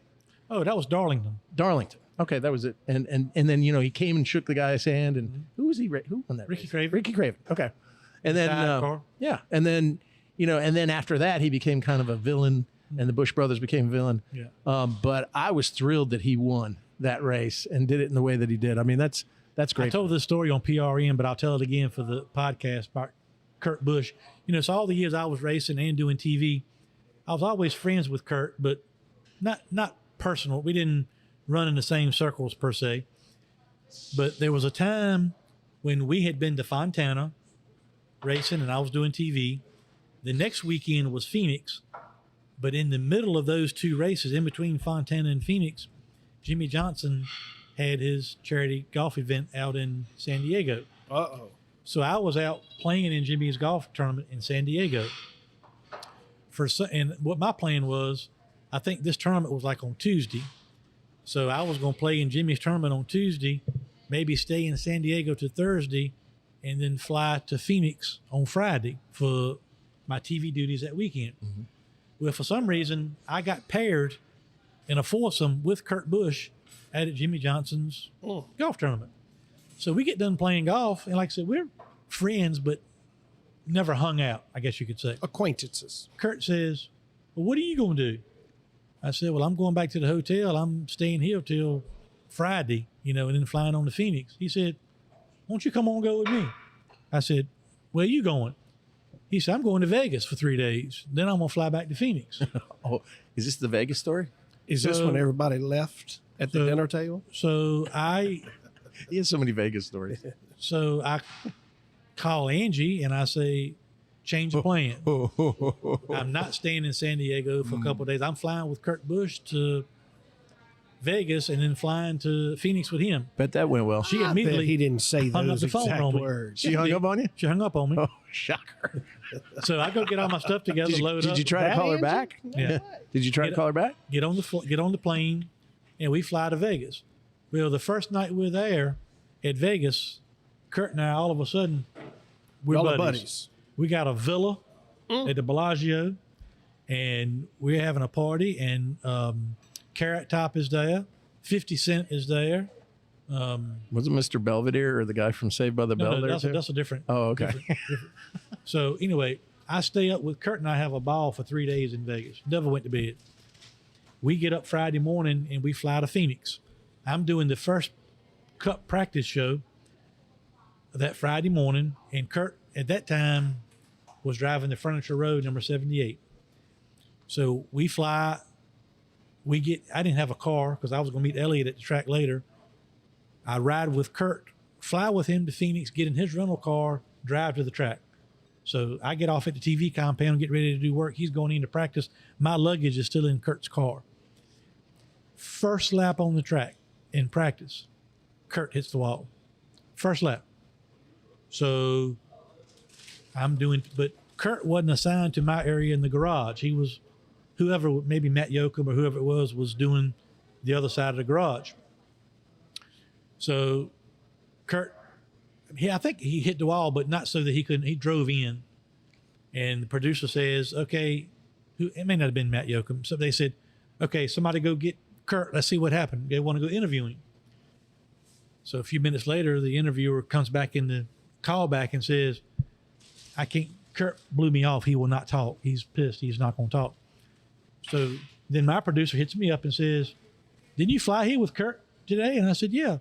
He said, go interview him. He won't talk to whoever. I'm like, oh, sure. No problem. So I walk over there. Buds. We're buddies. We hung out for 3 days in Vegas. I flew with him over here. My luggage is in his car. I mean, typically best friend.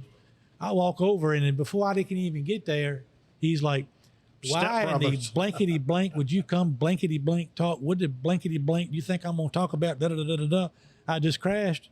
And exactly what I said to him. I said, I went from trying to smile and kind of be. I said, Kurt, I understand. I'm not going to interview you. But if you don't talk to me right now, as long as I'm doing TV on this network, I'll never interview you again. And he said, what do you mean? Power of the mic. It's not my fault. So you blow me off if you want to, but I'll never interview you again. So I started walking off, and then he, came and we ended up talking. I'm not saying it was the best interview, but he did talk. Now, see, I think he learned that from Angie. Think about it. If you don't do this, Hermie, I'm never talking to you again. And he knows that she means it. When we go so back he knew to, he could use this here. I think we go back to the initial phone call. I think it probably went like, Angie, I'm exhausted, but Speed wants me to go out to Vegas. We got to do some appearances. You tell a lie. You tell a lie. We're going to do some You mean testing. tell a falsehood. That's what you want me to do. We're going to do some testing out at the track. You mean tell a falsehood. So I'm going to be in Vegas for 3 days. Now, I could see... Hanging out with a guy named Bob Villa. Yeah, I could see that happening. Not that, hey, I'm just going with Kurt Busch. Yeah. Now, I will say, I was fortunate enough one time to meet Kurt Top with Hermie in Vegas. He took us to the show. It was great. Yeah. Did you go in his office and all We that? went all the way back in the green room. He introduces his friends to all his top talent friends. Oh, I know. Yeah. But the moral of the story is, I think what you Don't go to the Bellagio and spend 2 days awake with Kurt Busch and expect to talk to him on TV 3 days later. if he wrecks first lap. But Kurt over time has really grown into somewhat of a fan favorite. Yeah. And people like him. They like the older, more experienced, old school type guys like Kurt Busch is. And I've grown to really like him and spend some time with him over the years. And a good guy, good win, big for that race team, big for the number 45, big for the Jordan brand and everything that's going on with Michael Jordan being involved in the sport. Yeah, time matures us all, they always say. And this is one of those moments where you like to see that big grin of Kurt Busch. Yeah. And I mean, he was so gracious in winning. That was also pretty good. Do you see a trend here, Senator, with my relationship with like Kurt Busch? And what did Kenny Wallace tell you as far as our relationship? Everything's perfect. Never had a bad moment. Yeah, that's right. Never had a bad moment. Notch. He told me he could talk to me about any time. He about anything. felt normal around you, which of course Kenny Wallace. Why don't you? Huh? Why don't you feel normal? I feel totally normal. I just have to know when I'm billing $400 an hour and when I'm not. I just don't know when I'm on the clock and when I'm not. That's the not. daughter-in-law rate. yeah, that's cut rate. Yeah, that's cut rate. Now, what would you say about though? We're looking at these next gen cars. I'm seeing a lot of left rear tires going down. In practice, I think they lost 4 or 5 cars. People were going to backup cars just on a flat tire because when they lose it, they're going up in the wall and they're spinning. Saw it a lot in the race. What's going on there? I mean, are they changing tire pressure, camber? It's got to be a combination of camber, but more so air pressure, because the lower you can start air pressure and let it build over time, the more grip you're going to have at the end of a run. Because let's a lot of things are complicated. Mm-hmm. But if we simplify that issue to a point, you would say, if the issue was simply with the tire, everybody's tires would blow, and it's not everybody's tires. Now, the last thing I'll ask you about the race in Kansas, and I love that track. I love that track because I could beat my son on PS4 on that track. Otherwise, he's put me in the fence at almost every racetrack we race together in our race room, our rig room that has one of these kind of similar Hermie Sadler type posters. When we get done with this, Ned, you tell me you've got a lot of experience at Kansas. Mm-hmm. We're going to my house, and you're going to get in the sim seat iRacing rig and run a few laps at Kansas in a truck. I might have to do that. So do you have the same setup Elliot's got? Mm-hmm. Or similar? Yeah, but he didn't pay retail, I bet. Hey, how about you get them to sponsor your turning left moment and give me a discount for a sim seat? You said the turning left moment was already sponsored and for fully 3 funded. episodes. I think we can go deeper with sim seats, and sim seats is great. My last question is, what in the heck is going on in the other 2311 car? Bubba Wallace had so many problems with the pit crews. You think these guys are all top drawer, and they were making mistakes that were kind of you think they he wouldn't went do by it. itself. Though. He ended up coming back for a top 10 finish, which was a good day for him. But Denny Hamlin had problems on pit road. Truex had problems on pit road. Well, those were a lot of pit penalties. Yeah. Though. Why are they? It seems like Aaron they're more Jones prolific. spent 30 minutes on pit road trying to get a tire off. So that's true. There's a lot of issues as it relates to that, but it's new. It's different. What caused that? What caused the tire not coming off? I don't know. I don't know. Okay. I don't know. Do you think it's a design of the car? Because when you and I were talking offline with Ryan Newman when we were testing at Caraway. Ryan Newman's an engineer, like a real Purdue Boilermaker engineer, and he was going into chapter and verse some of the problems structurally with the car, and was talking about the wheel being a part of that problem, even the single nut lug nut system. Do you see NASCAR making any changes to the vehicle, because everything's supposed to be the same now? They got to buy it all one source purchasing. Any comments I would make about that would be simply speculation, because I honestly don't know enough about it to know what they're doing, what they're trying to change, what options they may have. I purely be speculating. But the one thing I will say is it makes no sense for an issue like that with a new thing in NASCAR, new parts, new pieces, new equipment, when something goes wrong, to suspend a crew member for 4 races. Right. When they're already limiting people coming to the track as a result of previous rules. So I hope they work through all that. Yeah. So the leaning right moment, do you want to mention your sponsor again for that? Of course, the Leaning Right moment is brought to you by Charlie's Waterfront Cafe in beautiful downtown Farmville, Virginia. Our almost founding sponsor here for the Leaning Right moment. Whenever you want a great meal in Farmville, Virginia, you might be shopping at Greenfront Furniture. You might be going to Longwood University to see one of your kids, or maybe even Hampton, Sydney to see one of your boys. Come to Charlie's Waterfront Cafe. Great food, great entertainment, great atmosphere, great Graziano. Brought to you by Senator Bill Stanley. He had a stellar appearance on the podcast a couple weeks ago. He did indeed. I think we'll probably see more of him, actually. Although I do like driving out here. I mean, I drove all the way from Franklin County, Virginia, out here to Emporia, and to see the Southside Mafia, which is you two. And we were really excited. It was a field trip. We're coming out here, and so this is fun. So you got to come out. Y'all stop in Jamestown, and did you stop and see Tommy Norman over in Williamsburg? We're not going that far. We're not. Okay. We're not going. No, I won't say what I was going to say. We're not going that far. But so my leaning right moment always is as a state senator, which hopefully one day you will be, Hermie. It's a lot of pressure. I've always learned to make a good relationship with the press. Be honest with them. Don't fiddle fart around. Don't sit there and give platitudes. Give them a good quote. Tell them the truth. You know why? Yeah. The 4 letters. What's that? FOI. FOIA. Well, they're supposed to be the on-site instant FOIA, aren't they? Yes. So, but I've always learned in politics, just don't lie. Even if it sucks for you, just take it. Because sometimes you're going to get bad press. You do bad things. I think I may have said this to you, Hermie, but not on the podcast. My worst press I ever got was when I was redistricted after 1 year as a state senator. I moved south. Another Republican senator moved into what was my district, the 19th. I moved to the 20th to run against a Democrat. And they sent an investigative team of reporters from the Roanoke Times down to inspect whether we had actually really moved. And they were challenging the other senator at the time, who I won't mention, that he really lived there. He was using it as an address, but he was still living in his house outside the district. I had actually moved. And the reporter asked me and says, well, we went over there and we looked through the garbage and we didn't see any garbage in the garbage can. And I said, well, if I see one of your reporters with their head in my garbage can, they're going to get a snoot full of my Glock. Front page, Senator Stanley threatens news reporter. Well, it actually helped me in my district because, I'm pro-gun, pro-Second Amendment. But if you do it, you say something stupid, you earn it. Well, in our case right here, we have discussed this earlier, why we got this case continued.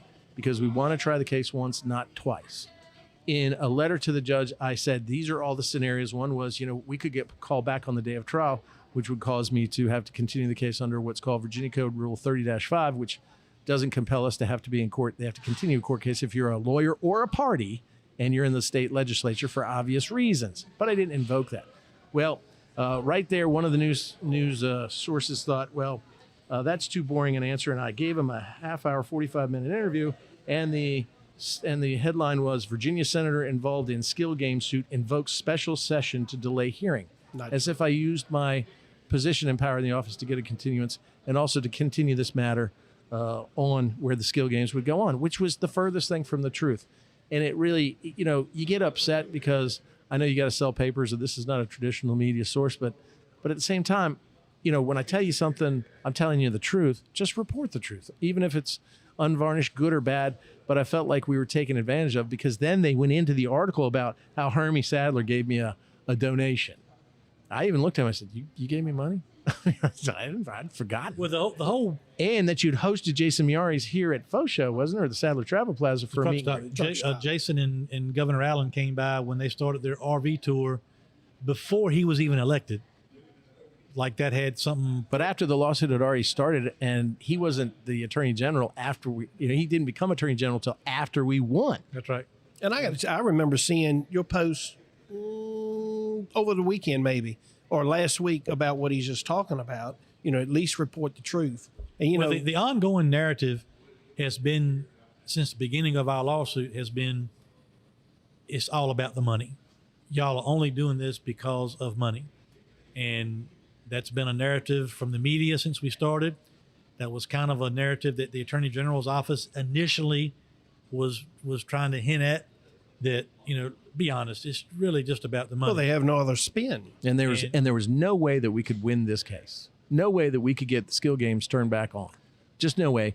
And if we did, then it was home cooking because we'd filed the case in Greensville. right? Well, Or the court was wrong. I was upset at that article that Bill is referring to as well, because it kind of insinuated that the only reason why we wanted this continuance is so Hermie could operate his skill games another 6 months. Right. And it had nothing at all, nothing that we've done since the first day we filed a lawsuit had anything to do with just games of skill and had nothing to do with just me. Hermie. It's a group of small business owners and operators that, in our view, are being singled out and punished unfairly and unconstitutionally by the government that's supposed to be protecting them. Exactly right. And the biggest problem is they seem to think it's funny. They want to get rid of skill games, and in my mind, the fix is in there. Yeah. Oh, sure. But they can't understand that we could actually win this case, and when we do, that there must be some ulterior motive, or I'm misusing Your the power. privilege of my office to do so. And it's insulting. It insults my intelligence. It may get people to clickbait, and check on it, but be truthful. And the story had an ounce of truth in it of all the 45 minutes I spent with them. But mostly anybody who read it took away, well, Stanley must have used his authority power to get him an extension so they can keep the narrative going. It's all about the money. It discredits everything that we've done. And That so you've done, yeah. a couple other legislators chimed in too, mostly, on the Democratic side, are like, here we go. Here's another legislator that's taking advantage of the system.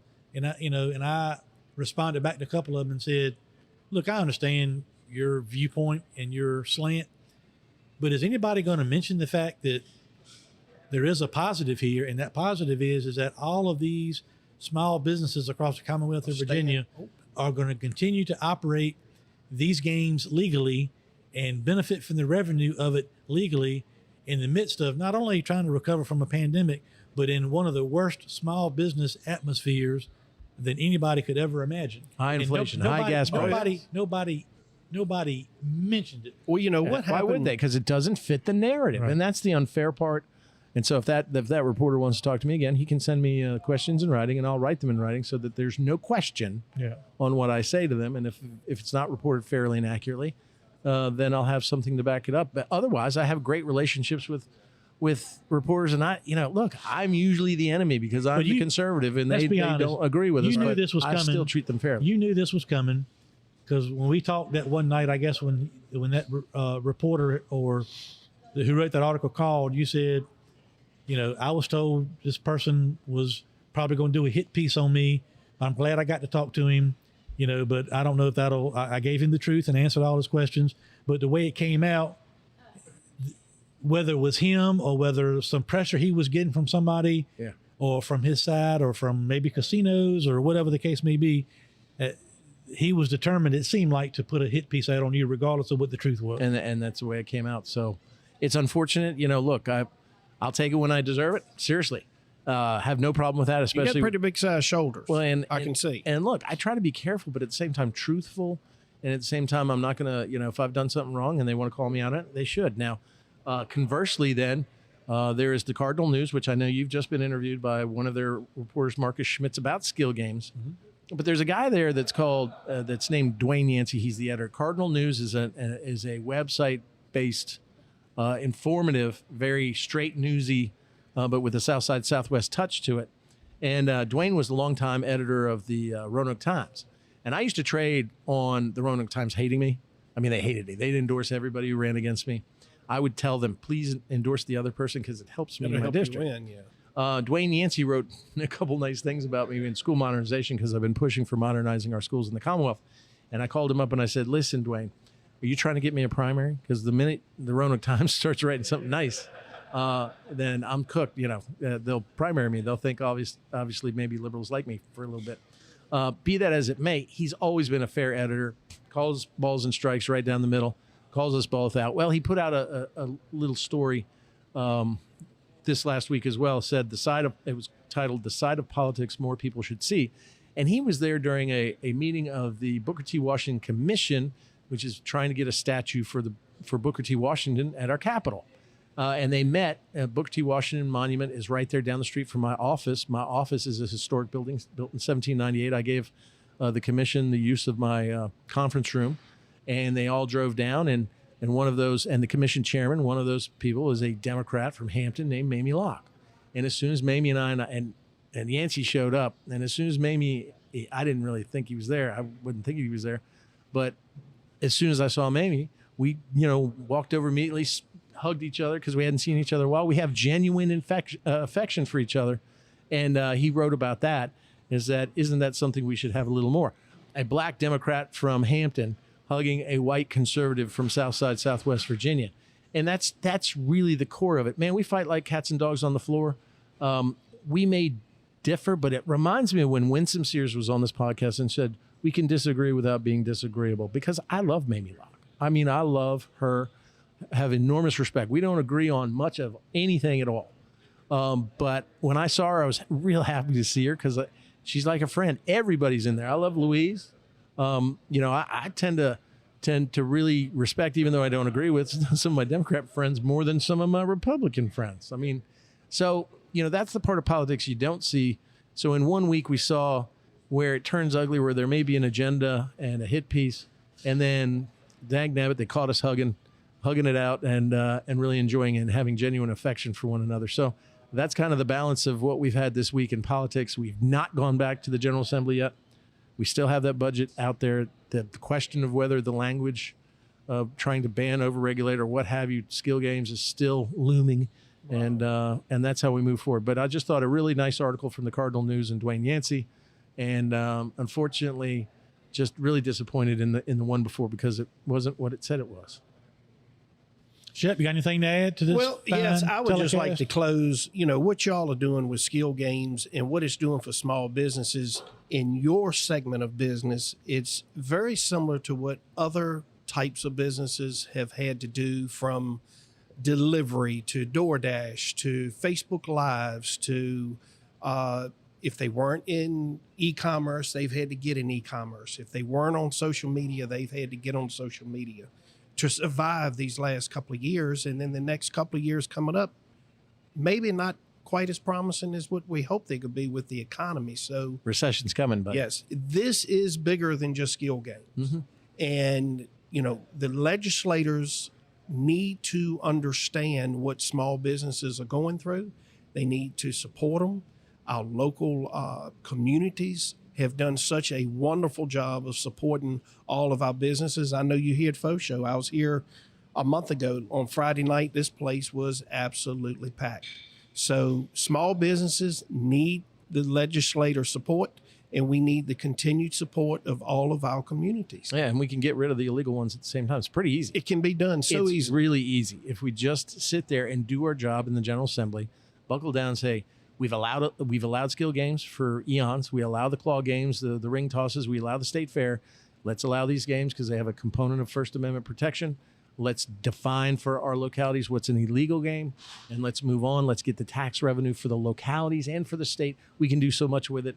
Let's do the right things. Let's not just sit here and fiddle fart around. And it could have been done with casino interests a year ago. Oh, absolutely, it could have been done a year ago. But when you think about foresight, we do better as a General Assembly upon reflection than seeing out into the future properly. Because otherwise, if we're looking out in the future and trying to guess and stay ahead of something, we usually screw it up so bad that we have to come back and fix it. I mean, look at marijuana. So hey, I want to read this before we get out of here. Senator, I know one of the people that in politics and in Virginia that you respect and care about like I do is former Governor George Allen. Yep. So when this, let's just call it for the sake of this podcast, hit piece came out on Senator Stanley, usually on most cases like this, I'll touch base with Senator first and get his permission to put out a rebuttal. In this case, I did not. I just decided. I had not called him in 3 days, so he thought he was off the chain. But I basically just went on out there and said, hey, That's not right. this is really the true story of why we did what we did as it relates to the continuance. And here's the other side of the story. All the businesses are being helped. And so I put a Facebook post up. George Allen, Governor Allen, comes up later and responds to my quote and says, I found, in the person's name that wrote the article, I won't mention his name here. You can figure it out if you want to go dig into that. But George Allen says, I found blank to be a fair reporter through many years. The special interest, well-paid henchmen have probably given him some of this attempted disparaging information. I am 100% in favor of a level playing field and a free market without the government picking who can compete fairly. Virginia has had skill games, lottery, and horse racing for a long time and now has opened all sorts of gambling. That's all okay with me, although I don't participate all that much in any of them. That would probably apply to you too, Senator Stanley. I don't participate at all. Let people decide for themselves is my personal view. On this particular issue, it doesn't seem logical or fair to favor only big casinos, state government lottery, or sports betting, while at the same time stopping customers at small businesses who wish to play skill games. There's no apparent rationale or reason to protect some skill games or gambling and discriminate against or put our businesses or other regulated skill games and small businesses out of business. Good luck to you, Hermie, and to your other small business owners in Virginia. The judge seems to be agreeing with your legal arguments so far. What a class act. Always has been. What a class But when act. you read that, it just sounds so common sense, like Could be so easy. that's the way it's, you let the people decide. And Well, look, sometimes the biggest fights aren't the most popular fights. Not popular to the government, but popular to the people. right. And this is one of those grassroots fights that started us together on this podcast and our journey together. I mean, we just looked at each other and said, man, this is unfair. We got to fight it. We gotta do it. Once we had each other locked in arms, we were fighting it. How are we going to get done? For a very same reason, you did an interview with a guy when you knew he was going to put out a piece on you. You talked to him, tried to give him the facts. It turned into a hit piece anyway. But this podcast gives us ample time to explain our side of the story. And a lot of people in Richmond and involved in politics and law and otherwise are listening to this podcast because we both hear from them. And we're convincing them with just the facts and a logical argument and a common sense argument that is always usually foreign to a government entity. Anything that makes common sense does not have a chance to pass in the legislature. But I'm telling you right now, I think that's been a part of our journey. It's not all of the journey, but even in the race team, we're going into those rural areas where they're depending on these games and these small businesses. Absolutely. And we're getting the word out, but also we're saving short tracks and we're trying to bring the plight some attention. That is when small businesses suffer from government overreach, because you know the most dangerous thing in America is a successful small business owner. It's dangerous to corporate America, like you big casinos. It's dangerous to your governments, and yet governments could not survive without the backbone of society, and that's a small business owner like Hermie Sadler and all those others that are fighting along with us, and we appreciate them. I'm going to say one other thing to close, and I say this every chance I get. This skill game issue, I mean, I've never taken on anything quite like this. It's a daunting task to look ahead at what you're trying to take on. And we're taking on, Senator, billions and billions of dollars of Against influence us. and money against us. But, we're doing the right thing. We're doing it for the right reason. But I try to remind people, the Circuit Court and the Supreme Court of Virginia have agreed with our legal arguments to this point. Yes. I hope at some point in this process, some of your colleagues in the General Assembly will look at that and understand why we've been winning to this point and help us get back to a situation where all we're really looking for is an opportunity to sit down at a table. It can be us, it can be legislators, it can be casinos, it can be Rosie's, it can be representatives from whoever. And should be. We want to come up, all we want to do is come up with a fair and equitable tax and regulation system that works for small businesses. And Rosie's has their deal, casinos has their deal, everybody else has their deal. And then let's combine our resources in terms of creating funding and maybe a task force of some description so we can all get rid of the illegal operators that really and truly is the real enemy of all of us. That's really everybody who's listening to this. You can sit on whatever side of the fence you want, think what you want, whatever the case may be, but all we want is a fair and equitable system that we can work under. That's all. Fairness is something that we should all aspire to. Fairness is not something that should be hard to get to. And what I'm finding out is there are people out there that don't aspire to it and don't want to get to it. But we're going to keep fighting for fairness. And I think, listen, I'm proud to stand with you, brother. And I'm very proud of what we've done for a lot of these small businesses that can continue to operate. So, and thanks for the kind words, Shep. I appreciate it. And people listening, look, you're listening to the podcast. Be sure to follow all the social media channels and handles that, Leaning Right and Turning Left have. Invite your friends to follow those pages and share these posts, because that's just another effective way of getting this message out. It's so important right now. Give us a 5-star rating. Go to our Facebook page, Leaning Right and Turning Left. Go to SadlerStanleyRacing.com. Come see us any day, and be sure to ask us questions for each show, because we're going to have in our next go round a new segment called Hermitology, where you ask Hermie a question to explain something. I did not. I just came up with it right now. Hermitology. Ladies and gentlemen, what an awesome podcast. I know it's been a little longer than usual, but I appreciate your listening and your patience. I think we've hit a lot of great subjects and had a great guest today. I'm Virginia State Senator Bill Stanley, and I'm leaning right. Thank you, Shep Moss. And I'm Hermie Sadler. I'm turning left. This has been another episode of Leaning Right and Turning Left with Sadler and the Senator and Shep. This week, powered by Pace-O-Matic. We'll see you next week. Go conquer the world now.